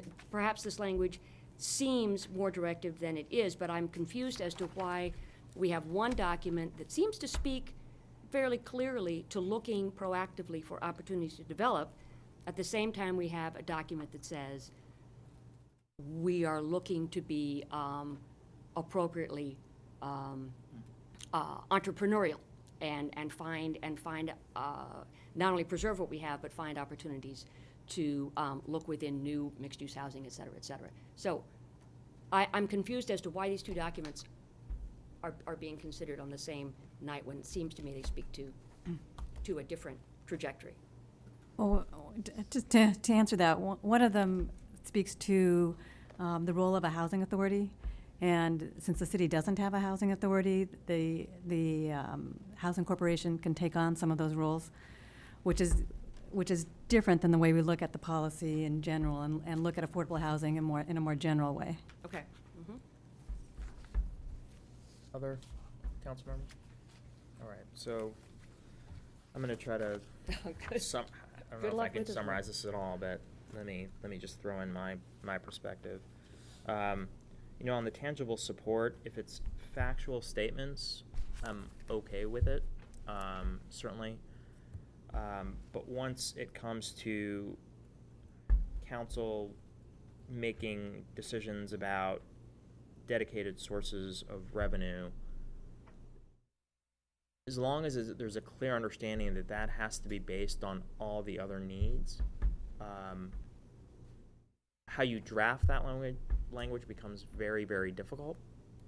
But if others want to, you know, give that the whirl, you know, I certainly welcome that if there's a way of balancing that. So if it's factual statements, of course I'm fine with it. And then if we're talking about making it clear that we have to look at affordable housing and everything else that we have to do in context of all the other needs and financial realities, if there's a way of writing that and people want to give that a shot, I'm not going to stand in the way of that. Sure. So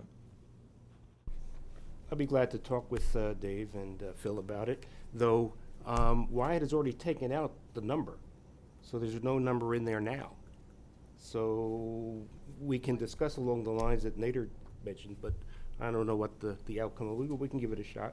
We'll need to talk about it, see if there's a compromise. and it could be aspirational, and I'm just thinking aloud to say, you know, affordable housing is an important element to the city. Funds are needed. You know, the city council shall endeavor to meet the needs based on, you know, whatever's happening in the economic climate and so on and so forth. Just thinking aloud, it could be something. One thing we along need those lines. to discuss too, Dave, is some of your comments take us back a couple years to the issue of, you know, if we can leverage a small amount of money, we should go for federal or state funds. But those are usually for standalone projects, and if we don't have the money for the follow-on costs, et cetera, we're right back where we were a couple years ago, where we went through this big and wrenching experience about affordable housing with the Housing Corporation, in which my memory cells are still working on that, which are so deeply ingrained. Probably, if I were to have any more kids, would be passed on to the DNA of my offspring. That's how serious that issue was.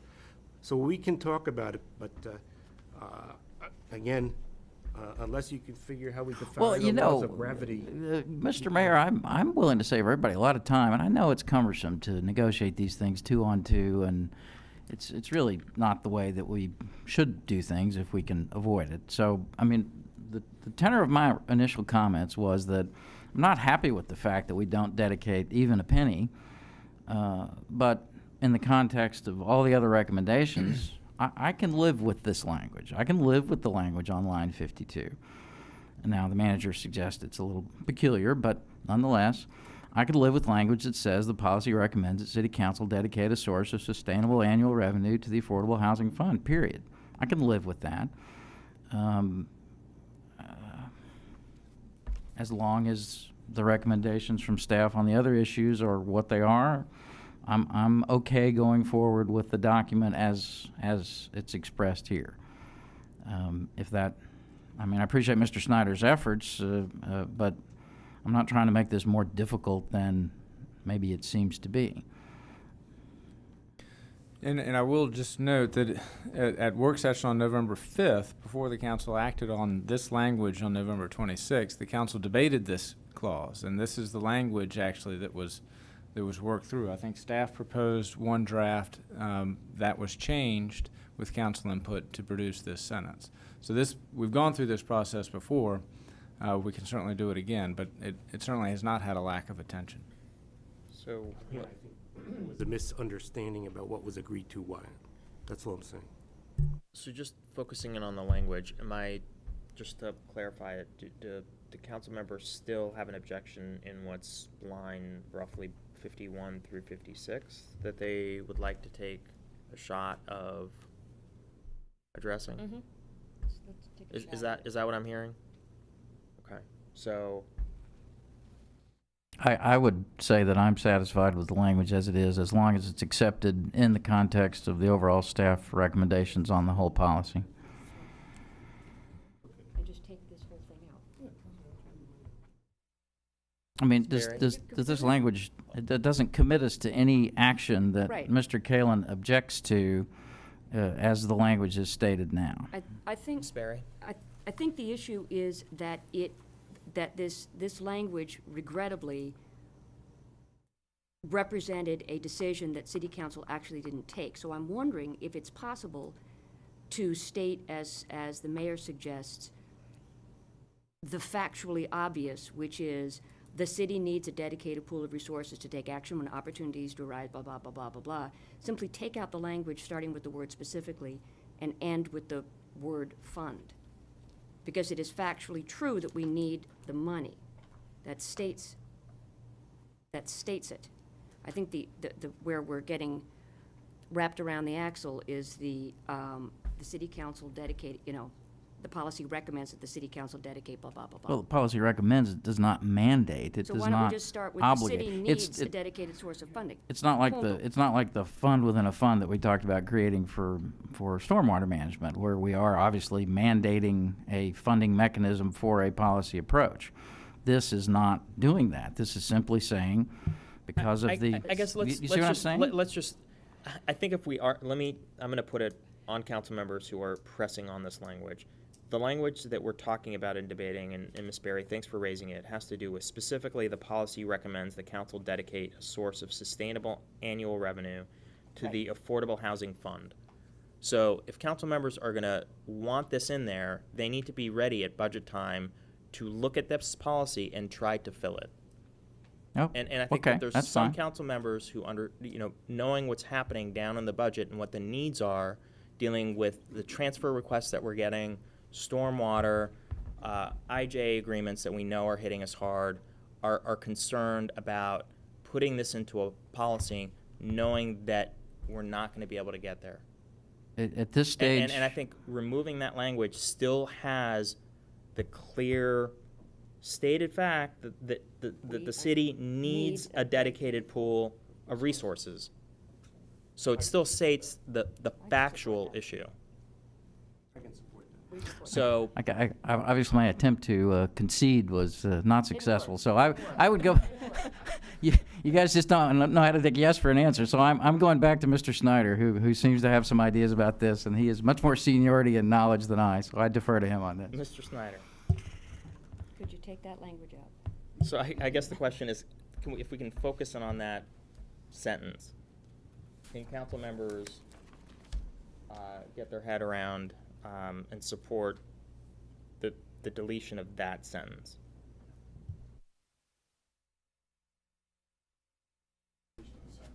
the deletion deletion of of the the sentence second. starting with the word specifically and ending with fund. Well, let me try this. Let me start with where we agree. Do we agree on the first sentence?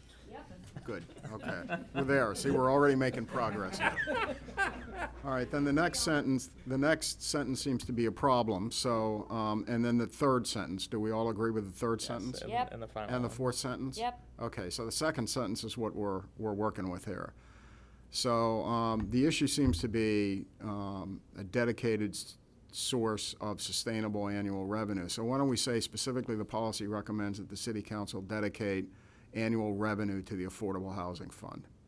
What's the difference between annual revenue and sustainable? Well, there's a difference between suggesting a quasi-enterprise fund, and the policy recommends that we dedicate, and we're gonna have to consider that in the context of everything else we have to do, but. Yeah, I see the distinction that you're drawing there. Sustainable does convey a, ongoing enterprise. All right, here's picking up on Vice Mayor Snyder's point.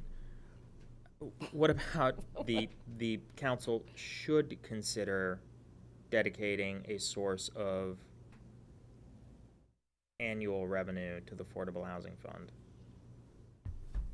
So it's a should consider. The policy Caitlin? recommends the council should. We are recommending this to ourselves, right? Why can't we just say what we want to do? Well, that's what it would be. It would be the city council. Well, should Iris says the consider- answer is no. Okay, well, let's discuss that. I mean, That's what you want, so I'm willing to try to, if you should, So hold on. So the way that sentence would read is the city council should consider dedicating a source of annual revenue to the Affordable Housing Fund. Do you want to take the words, the policy recommends that, Yes. and just start specifically, the city Council council should should consider. to take those words out. Right. So just be very crisp. It would say the city council Should should consider dedicating a source of annual revenue to the Affordable Housing Fund. And then we can take it up during the budget. I'll go for that as long as you keep sustainable in. Sure, you could say sustainable. I mean, what the heck? We're just saying that we should maybe sort of thought of possibly suggest. I'm not objecting to that. Okay. All right. Vice Got Mayor it. Snyder. So we're there. All right. Let's, there. I Dave. move, All right. Everybody's there. Okay. Did somebody get that, or should I attempt to read it back? The sentence is, the city council should consider dedicating a source of sustainable annual revenue to the Affordable Housing Fund. Yes. Done. no, dedicate He said sustainable. sustainable annual That's revenue. what he said. That's what That he you didn't said. say a source of, right? Okay, so strike a source of? Yes. Right. I'm sorry. So it would be, the city council should consider dedicating a source of sustainable annual revenue. Delete just a took the word source. No. I'm sorry, out. sorry. Yeah. We knew what you meant, but say it Should again. consider dedicating Sustainable. sustainable annual revenue to the Affordable Housing Fund. Can we get on to amending the first sentence? No. All right. I appreciate the mayor's willingness to indulge us in this. This is, lawmaking is ugly, but this is all on your all's dime now, this is- because this I've is blown better. through the 20 minutes allotted to this them. is transparent government at its very best. So, I don't think so. all right. Next. So just, I want to just go through two of staff's comments about the definitional portions. I'm looking at staff report, line 114. So they had recommendations to change some of the definitions and explanations to take it all the way from 0 to 80 to 0 to 120. Mm-hmm. So I think those are good suggestions, and I think it's in line with what we've done on the other Affordable Housing Fund and who that's available to. If I'm not mistaken, we increased that to 120. So this would flow from that too. All right. Any objections to adding that? Okay. And if we can just show the changes in red line, Okay. Wyatt, when this comes back. Okay, and that leaves the scattered approach. And the comment that I'll make is I think we should leave the language Yep. as it is. I think certainly the notion of existing stock is a really important one, that there's projects in the city that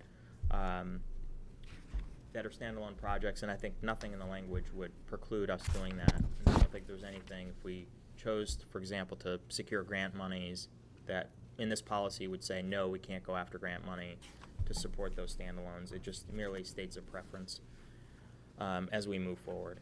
So, and specifically, I think the intent there is to capture as we're seeking to add additional units to the city.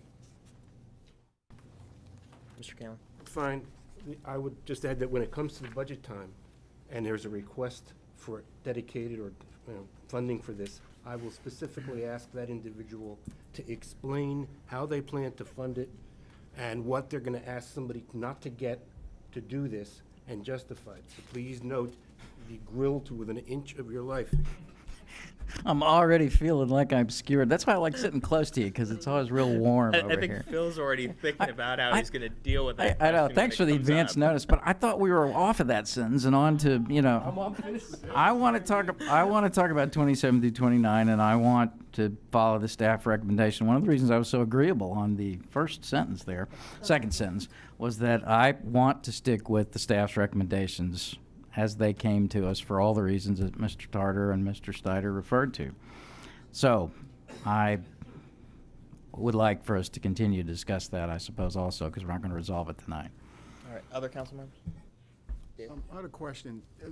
Your comments earlier when you presented this, you made some comment about if we had the scattered language in there, that it would limit the ability to do certain projects, or what? I don't want to do that. I prefer the scattered language because I think that's where the literature is.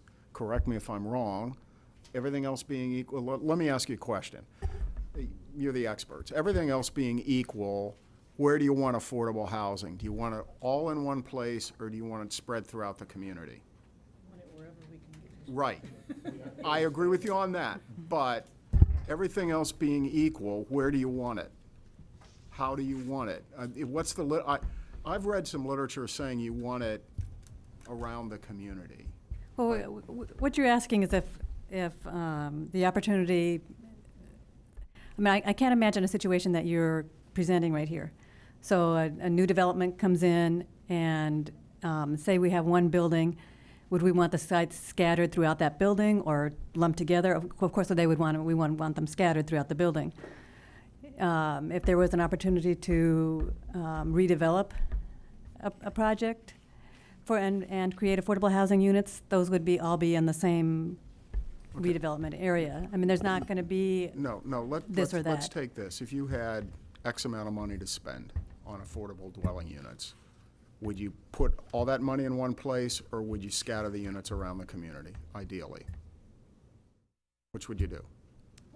Well, I mean, of course, the ideal would be to scatter the units around the community. I don't want to But that's preclude, not- though, I know, I don't want to that's not something that would preclude occur any in real life. possibility for projects, okay? That's not, I don't think anybody wants to do that, certainly not me. So you made a comment earlier, and I'm just trying to probe it a little bit earlier on about if the scattered language is in there, it's just a preference. You said low-income tax credit properties that are 100% affordable tend to be 100% affordable, right? I mean, that's the phrase that I wrote down. And since we are watching our pennies very carefully, as Mr. Kalen has suggested, certainly if anybody gave us tax advantage, the opportunity to do affordable housing, we'd want to do that. Yes, and when we've talked to other jurisdictions, when they do use low-income housing tax credits, they're pretty much standalone projects. Right, I understand that, that's right, and I don't want to preclude that at all. We had Mr. Mayor, do you want to recognize one of our citizens who? I just want on this particular point too, best practices for low income in terms of elderly, disabled and the homeless are more for standalone. They may be small. I think you're confusing what is that big project, which could be a group home or something, like the Ice House, which is going to open up, would be excluded. So basically, we have to look at the needs of the people, and the best practices in those three areas, which includes some of our population, is to be a standalone property where you have the services accompanying the people who need the services in the same building. And those are usually standalone. So I think the difference is here, are you talking standalone because it's going to cost the city a lot? That's a completely different question. That's a different decision to make by the city. They don't support it because it needs financing. It's not adequately financed with our affordable housing fund. or with the resources that they're leveraging with that fund to finance this whole project. So there is, if you leave out standalone, you're leaving out a lot of best practices that meet the most vulnerable, of which we have a population here. But I don't, again, And that is what's being done when you say standalone. and I understand that, but it's not, because the preceding sentence specifically say it's all options will be considered. But the discussion is different. So, again, I just go back to, nothing is being taken off the table. A preference is being listed. And I think the reason why this is important is we have limited resources to handle affordable housing. I think we can all agree to that. And we're gonna have to make some choices fairly soon as we start seeing development projects. And if the council's preference is to pool its money towards affordable housing, then perhaps it should read a little differently, and we need to give guidance to developers that we're not so interested in scattered units within buildings that are coming up, that we'd rather pool it and utilize it elsewhere. So we need to have an honest discussion about that, and if the preference is that we'd rather see what the development projects, et cetera, and the money that we're seeing come forward for affordable housing being implemented in a scattered approach, perhaps we should say that in the policy. And that doesn't mean if there's opportunities that come up for, group homes or for senior housing that are low income, that meet the targeted groups, that we wouldn't consider those. So that's how I'm viewing it, is to give some little guidance on where we're gonna deal with this. It's not to say that we're not gonna consider the other projects. Specifically, that's why the first sentence is there. So let's not lose sight of that and what we're trying to do. I've never actually heard you express it in that way. That's interesting. So, But without that, we're just sort of like floating out there. And that's what I'm more concerned about, is we need to at least give some direction without taking other issues off the table, which is why Vice Mayor Snyder and I came up with this language. So I hope we can get to that. Vice Mayor Snyder? Yeah,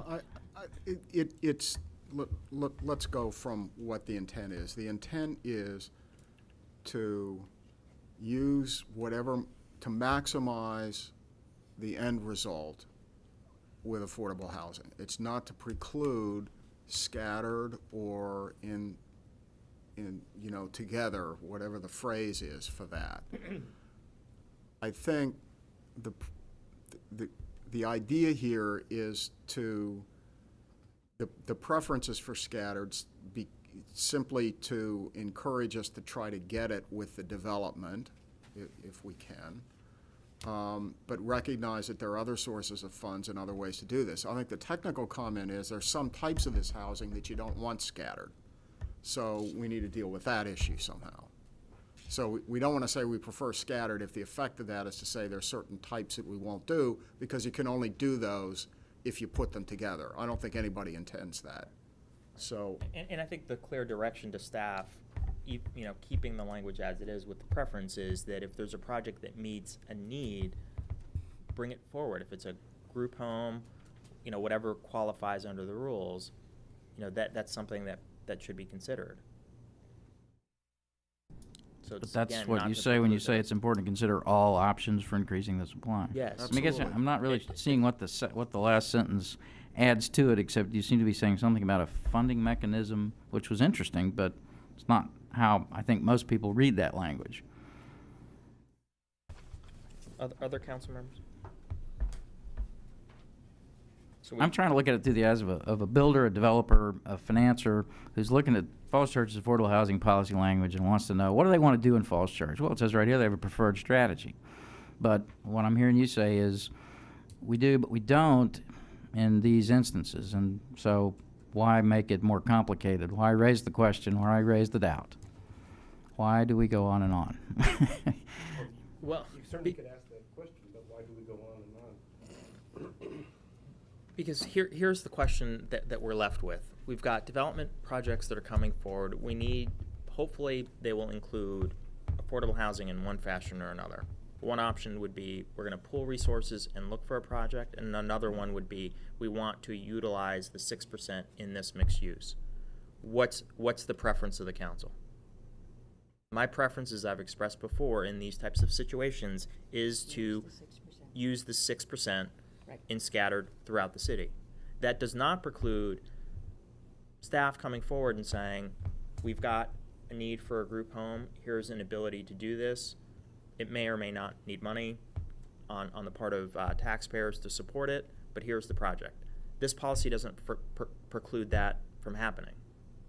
It's not to say that we're going to have what's clearly needed in a group home or in a senior living situation being scattered throughout the city. And that's not to say that you have to have group home needs, if they can be scattered. So it's just beginning to identify preferences. That's all it does without taking anything off the table. So my proposal is to leave this in as it is. So unless objections. Yeah, of course I object to that. My proposal is to take this language out as staff recommends.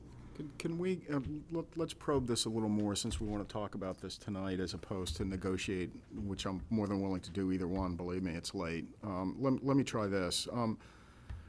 Does anyone disagree with the notion that when we have a developer coming in, that if at all possible, we want the units in that development, because we get them quicker, right? Because if we put the money away, we may not get to that for a long time.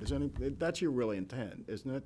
To signal to developers that we want these units in the development, as opposed to the money which may be used sometime down the road. It's that, or if we do, I mean, it's that plus if we have the ability, let's just say the economy totally turns around and we get to Phil's point where we can actually dedicate money, and if we have the opportunity to purchase units or convert units into affordable, that would be what we would try to do as well.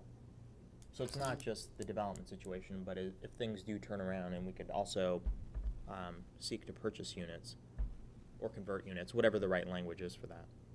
I mean, if I could add, I mean, basically when you provide units on site, I agree in many ways it's a good thing, but it's also a windfall to some folks. If you have a luxury building where you get, 5 great units, you might be able to commit market rate units, 10 of them or 20 of those at the same amount. So I think in a lot of ways it is good to have the units in new developments, but I think there's also a need for example, turning existing market rate units in the city into committed affordable units in the city to preserve the stock we have right now, some of which, at least the market rate affordable, could change any day. The building could be torn down, a new building could be put up, and you lose all that. So sometimes it's a more efficient way to get affordable housing by getting what's already market rate affordable to turn into committed affordable.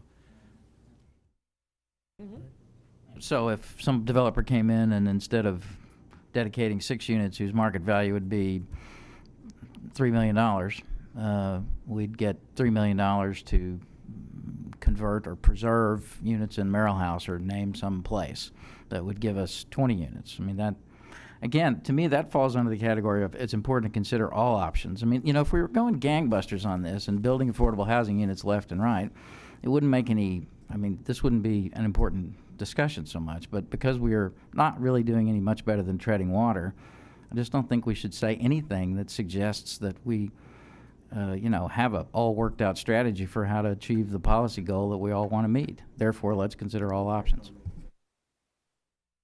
We have an affordable housing fund. It's been there for years. We finally used half of it. It just sat there, did nothing, except it was going to be used to subsidize interest rates in a totally fantastical financial instrument that didn't go anywhere. Look, Nader, why don't we just say, we're not going to get a consensus. If Mr. Duncan is unhappy, let him vote no and just move on.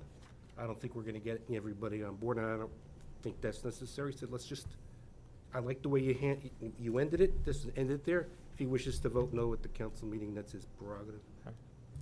All right. Do we have a tradition for polling at the work sessions, or I didn't realize we were voting tonight. I thought we were just. We're not. You are. But You said you wouldn't support it. You're the one who said it. we're not. So I think at this point we gotta just we gotta just bring this forward. So I think staff knows what the changes are, and the areas that we haven't had consensus on. We'll leave as is, and people can vote Vote how they up or choose down. to, rather than hold this up. Got it. All right, we will have a redlined copy for the packet on Monday night. And that doesn't preclude me trying to talk to council members to try to figure this out. No. I would welcome that.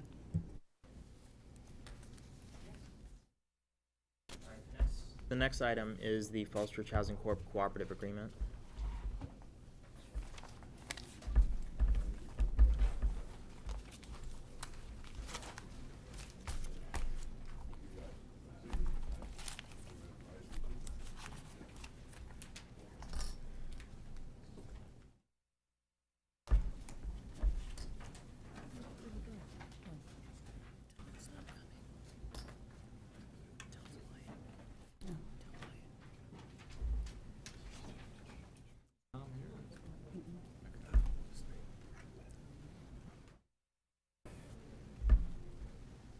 Hello again. Okay, on to the next item, the cooperative agreement. The structure of the Falls Church Housing Corporation has changed, and it is now solely owned by the NHP Foundation. It is therefore recommended by staff that the current cooperative agreement be revised and ratified. The existing agreement established a unique relationship between the city and the Falls Church Housing Corporation. And the city and the Falls Church Housing Corporation have had a cooperative agreement since the late 1980s. And most Northern Virginia jurisdictions have affordable housing nonprofit partners. Although the most recent agreement does not expire until 2035, city staff and the Housing Corporation discussed agreement revisions to re-energize a reciprocal relationship with renewed collaboration in our joint efforts to address the city's affordable housing needs. And this revision does not have any fiscal impact to the city. The history is the cooperative agreement began as a part of the community's efforts to preserve Winter Hill Apartments as affordable. Subsequently, the city expanded the scope to include providing the Housing Corporation with operating funds and housing activity grants. The agreement was amended in 2007 to include performance and outcome measures and included a specific goal for creating affordable housing rental units. So in the agreement, the Falls Church Housing Corporation activities include providing reasonable support for performance measures identified in the city's affordable housing policy, at the request of the city acting as the city's housing agent to own and manage affordable housing properties on term to be later negotiated by and between the parties. City activities in the agreement include working with the Housing Corporation to identify potential sites for development of affordable housing and continuing to pick up trash at no charge at the Winter Hill Senior Housing. The other item is providing tax abatement to the Winter Hill property and one property at Virginia Village. And at this time, we have, if you don't have any questions, we now have Jim Garrett, who's Executive Director of the Falls Church Housing Corporation. And he's available to answer any questions that you may have, and he's just going to give you an overview of the Housing Corporation's current structure. The one thing that is needs clarification is that NHP does not own the Falls Church Housing Corporation. They're not the owners. They're just they're part of the board now.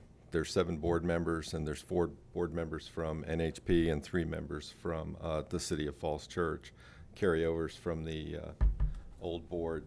So ownership hasn't changed hands or anything like that. It's still Falls Church Housing Corporation operating as a 501c3 nonprofit. So did just want to clarify that. As far as the mission stays the same. The preservation and hopefully expansion of affordable housing here in the city of Falls Church, but also looking, because of the geographic confines of the city of Falls Church, looking into the greater Falls Church area and even beyond that, trying to work with like-minded organizations to try to achieve those goals. We've developed relationships.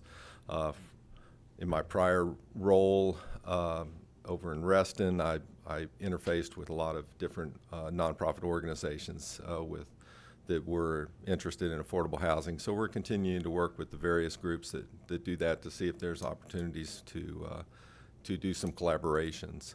Obviously, our priority is working here in the city of Falls Church. We're exploring opportunities, but financial constraints do have some impact on that. Property is extremely expensive here in Falls Church, but we've looked, examining and continue to contact owners of the properties that we've kind of identified as was discussed earlier.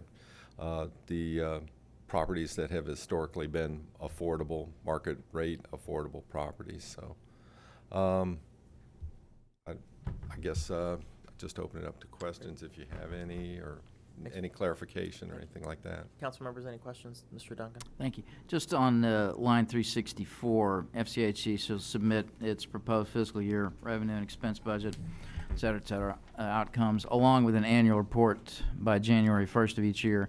Right. So is that annual report, I think in the document we were previously discussing, there was reference to some sort of report of progress towards the affordable housing goal. Is this the same report, or are there two reports? This is not related to the Okay. annual report for the affordable housing. Okay, so we're gonna get a report from FCHC, and I guess I somehow thought maybe they were the same. In the policy, is there a date? There's a date here, which is useful, I think. Everybody knows when it's coming. Is there a date fixed to the policy report that is gonna be expected in the, Referring back to the policy, the Yes. policy doesn't state a specific date. doesn't speak to it? Is there something But wrong? staff, excuse me? Is there something wrong with stating a specific? There's- Why would we state a date here and not in the affordable housing policy, I guess, is my question. We absolutely could state a date in the affordable housing policy. Otherwise, staff will pick a year from now to give the first report and do it every February. Well, unless my colleagues object, I just think that'd be a good idea to have in the housing policy too, I guess. We're gonna have it here, why not have it in both places? You pick the date. Mr. Callen, do you have anything on this? On the abatement, is that an abatement we currently give? Yes, So it's just an extension of existing abatement? yes. Okay. Right. That particular abatement was given by the General Assembly back in the 80s. Okay. Not necessarily initiated by the city of Falls Church, but it goes in perpetuity as long as the ownership of the property, along with the ownership of the property by the Falls Okay. Church Housing Corporation. Now, you're not asking, there's no fiscal impact right now. Are you planning to have a fiscal impact later on? Are you going to come back and ask us for money later? Never hurts to ask, but I don't know what the posture is. I think when we discussed this earlier, we said that, I know what the past arrangement was and such. We're not interested in pursuing that, but we'd certainly, if it was a fortuitous situation and such, and we had a project that sounded amenable to all parties, I certainly would hope to be able to approach the council about enlisting some support for it. Well, Mr. Callen? Well, I mean, you were here for the whole discussion on the right, policy. and I mean, understand where- it's on a I mean, case-by-case basis. That's what was said originally, it's on a case-by-case basis. At this point in time, no, but I think part of the discussion did indicate that it would be entertained on a case-by-case basis. If that's contrary to that, then. But what does working with mean then? What do you have here, working with, on line 39, which is 295? Well, for example, if the opportunity arose to preserve existing units, for example, through purchase, then the city would have the opportunity to work through the housing corporation to make those purchases. Okay, but are we going back to the standalone? Now we're gonna, because this was the original issue with the first project we got that I saw was from the Falls Church Housing Corp. Was 174 units. Now, are we going back? Where are we headed with this collaborative relationship? Well, I think the council can determine that. Well, then we have an issue. Well, one thing, if you look at line 292, where we talk about the city's housing activities, and so the comment was made that the city shall further its municipal goals to promote permanently affordable rental housing by, one, working with the housing corporation to identify potential sites for development. I think my read on the history of that is that that there was a period of time when the Housing Corporation came forward with ideas without, there was a concern that there wasn't adequate collaboration with the city. And so what this bullet was is to try to indicate that that needs to be a collaboration, that the Housing Corporation wouldn't just be on its own coming up with ideas and then bringing them forward. You might not read the sentence that way, but I believe that that is some of the history behind that sentence in the original agreement. Actually, Wyatt, it wasn't that there wasn't enough coordination, there was too much coordination. It was just the opposite issue. This is, I'm talking about earlier, though, than the Wilden. I mean, that's... I just have one point of that's the clarification. context that So I'm what's referring to. what's in black is existing. The That is existing correct. agreement. Yep. that's what got us into the previous issue. No, I had the idea of purchasing existing, places that are currently affordable, but may not be coming like to purchase, and that seems to me okay. But again, the problem with the standalones is that they generate ongoing costs, and it's not just the purchase price, but it's all the maintenance and the other subsidies that come with buildings. Now, Ron left already, but I mean, if there's a senior citizen, small unit or a special group that needs, its own small grouping of units, okay. But this type of vagueness got us into a lot of trouble before, and I'm extremely chary about entering into something without a lack of specificity. If it's as you say, okay, but if it's gonna be, and I don't have a size about larger standalone, because if you take sites off of the city, these could be in commercial sectors, and then we're gonna pay twice. We're gonna take the land off of the commercial sector and put it into subsidized housing. That's not gonna help the city one bit, and it's gonna make our economic future even more troubling. So this is quite open-ended and quite vague. Can we get this narrowed down into what working with means and what types of projects we will be asked to support in the future? So you're speaking specifically to this section B? Yeah. On 292? This has a long and troubled history. Which is the current policy, right? I mean, like you say, this is nothing new that's being proposed here. Yeah, this is the Right. existing text. But, if there's a need for greater clarity, this is the opportunity to do it. I mean, that's what this I'd like is all greater about. clarity. And this is again line 295 through 296. Mhm. Which is then reflected in 38 through 43. Right. Other council members? Sperry? Mr. Kalin, anticipated the question I had, which I raised earlier about what identifying potential sites, what that meant. And you've addressed that, and I understand that. And I also very much appreciate the clarity on the entity with which we're dealing. I think that was very helpful. So from line 359 to 369, I very much appreciate also the financial transparency. I think this is going to be very important. So the 990 that we see, or the whatever I presume you file a 990, that's going to be under the name of the Falls Church Housing Corporation. Correct. Okay, excellent, thanks. Vice Mayor Snyder?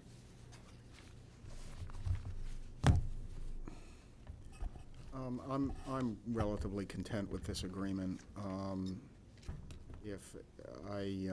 We've had it for many years, and I think it works fine.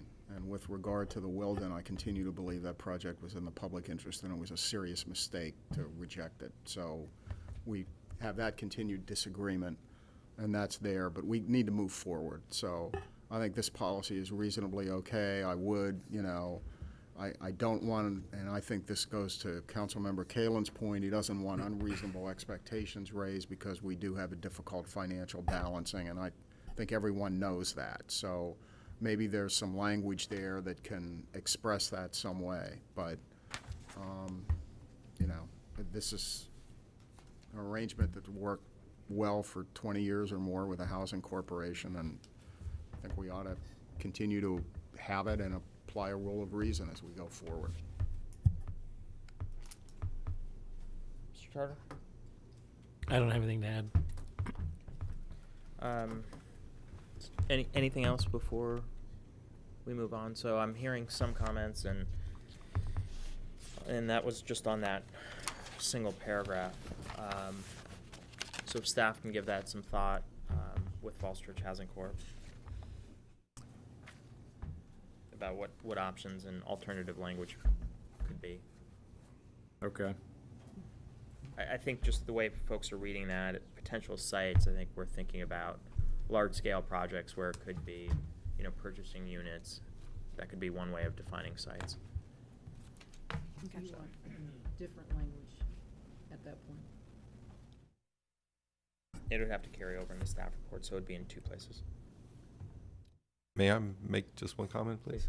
I was just going to say, I have lived here a long time, and I'm aware of all the angst and such, but we're looking at this as an opportunity to go forward, and, what's gone on in the past is in the past, and we look at this as an opportunity to hopefully do something good, do something positive.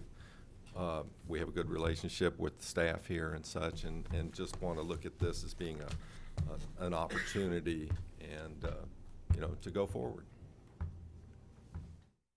In the interests of transparency while compromising, working with the FCHC to identify potential development of affordable housing. What if line 39 said just that? So take out the words sites for, because that seems to be what Ms. Berry stopped on and Mr. Kalin referred to, and I would just suggest that as a way to, get in and out of this, and, just keep the language at 292 the way it is because of what Mr. Snyder said. No, I would like to see the clarification. Thank you. Okay, well, on the previous issue, I tried to suggest some compromise language and didn't quite get there.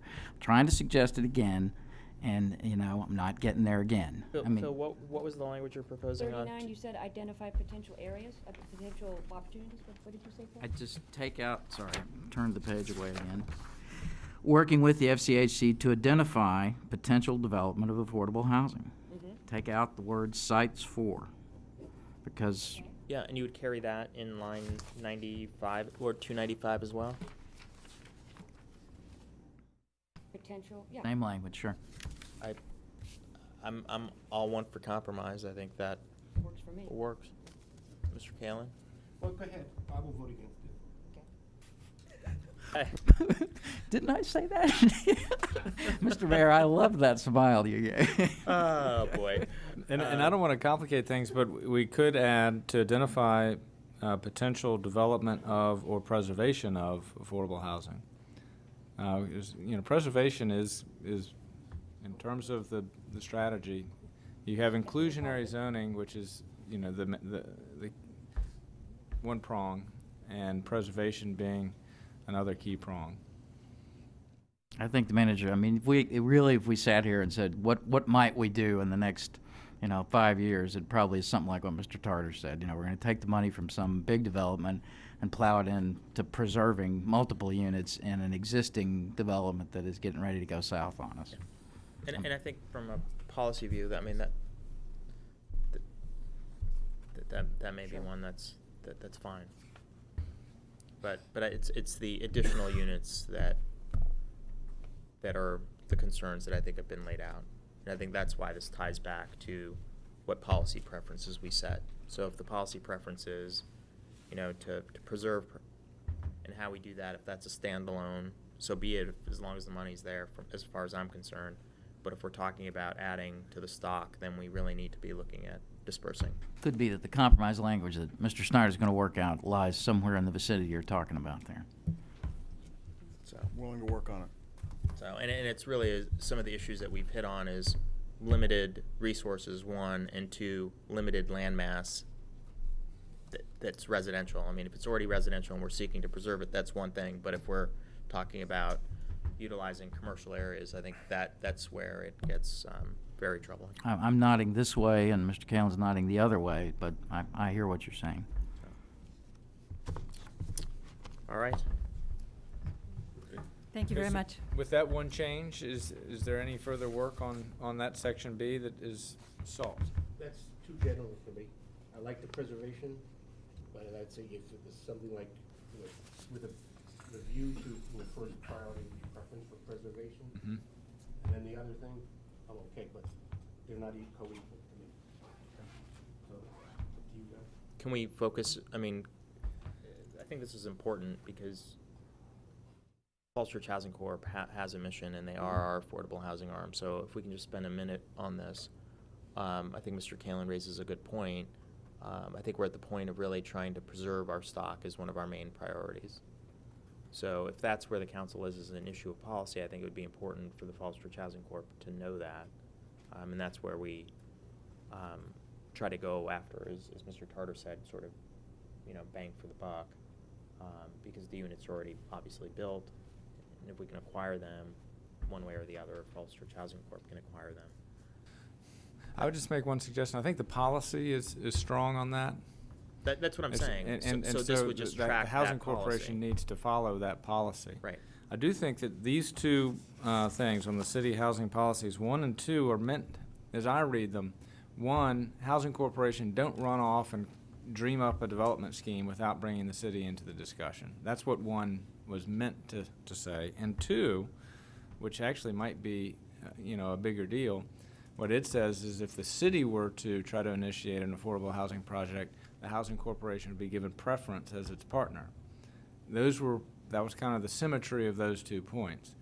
We've sort of taken them into a different discussion about what we're really trying to accomplish here in the city, but I think that's what the original point was.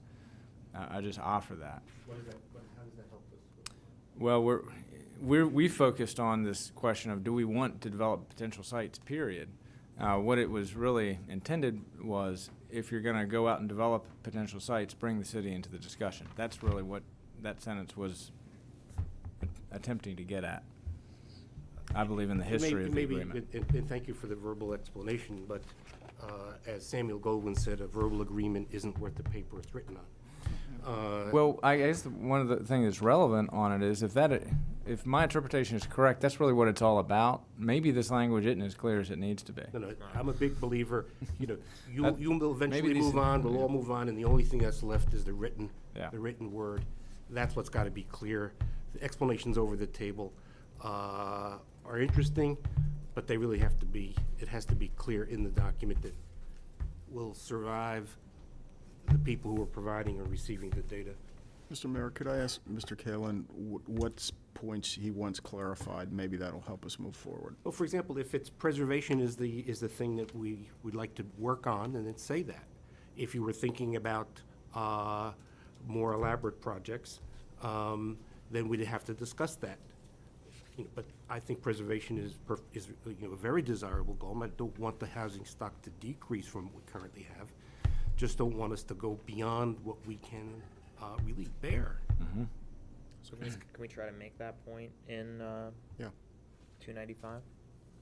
Well, I think it's there now because we've added. Please put it in. We've added to identify potential development or preservation of affordable housing.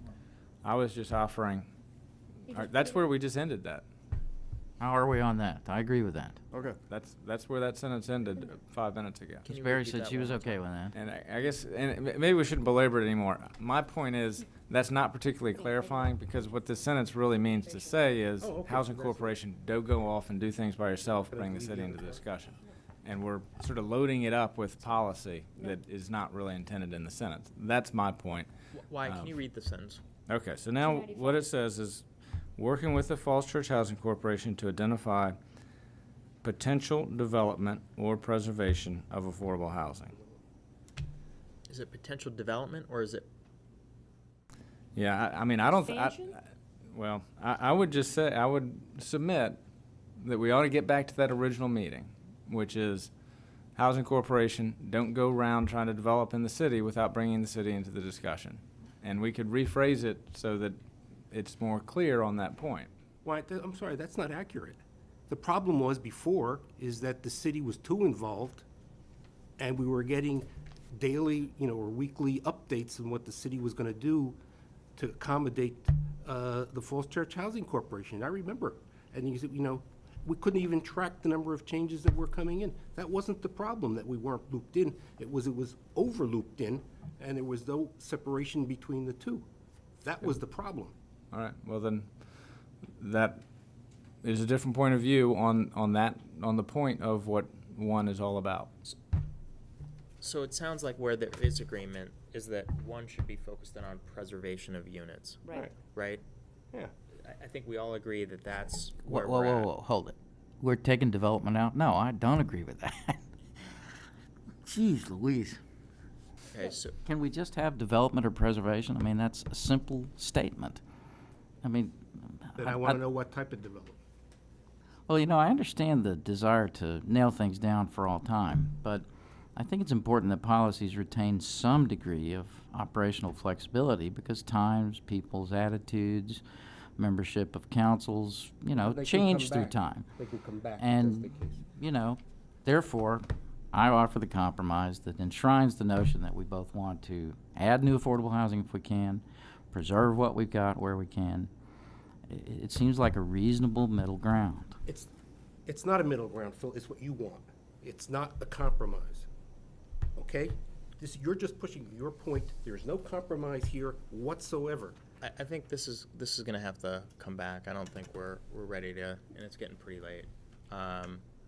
So what I propose that we do is, Wyatt, if you can work on options for language on this, You just talk to each of us and. or talk it through. But I think it's going to have to come back. Okay. I think it's getting Will too do. late for us to try to tackle the language, and if we can just focus in on this, and I think we're almost, dare I say, maybe there on this. I feel like we're further than when we started when I tried to agree with Joanna. Well, I think, Phil, what you're trying to postulate, once you read it in with your position on the policy preferences, get me to be very leery of the direction that we're going in, because it sounds like we're looking at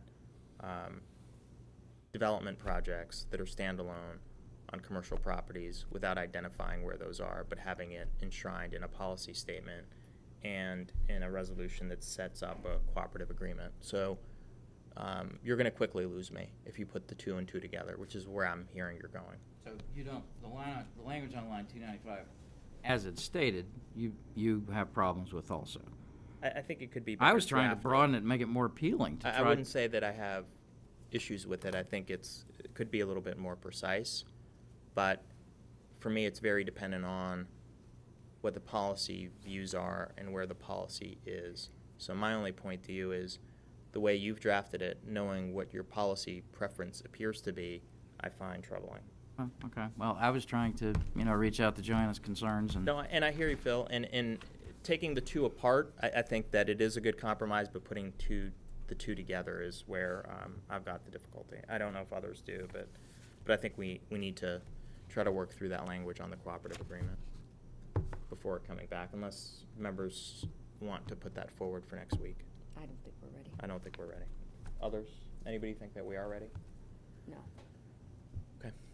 So I think that's going to have to come back. Is this the last, after we get through this, is this the last affordable we're housing gonna stuff we're going to have to deal with?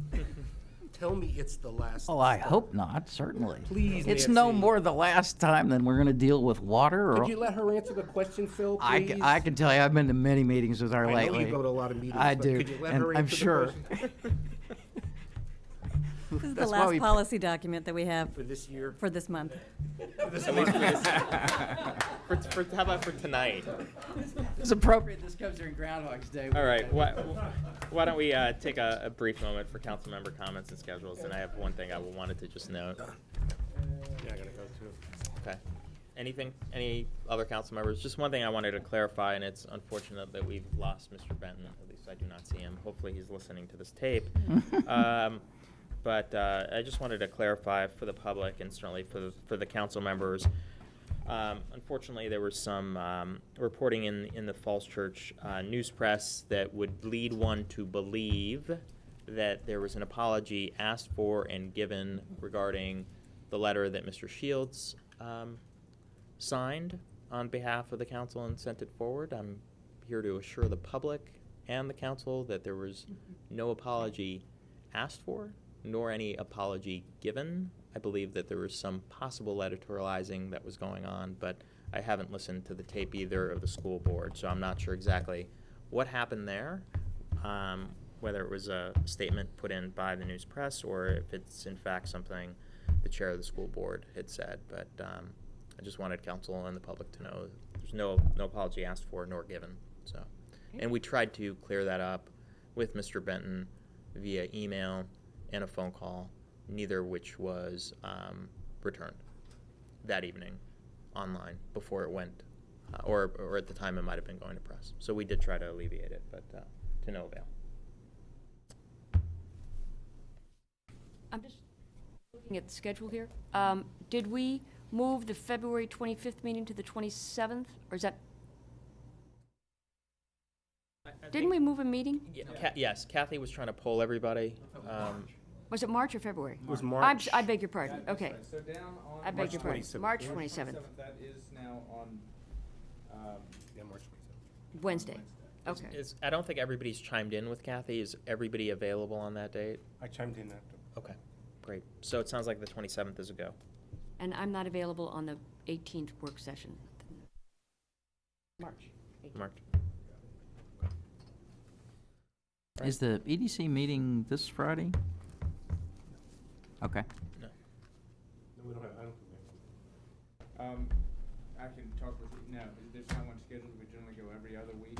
But I'll speak with the chairman and just brief him on the status of things, and if that changes, we'll get word out there. Okay, great. Great. Thank you. Anything else, council? All right, if I can get a motion to adjourn, please. I move to adjourn. Thank you. If I can get a second, all in favor, say aye. Aye. Thank you, everybody. We're adjourned.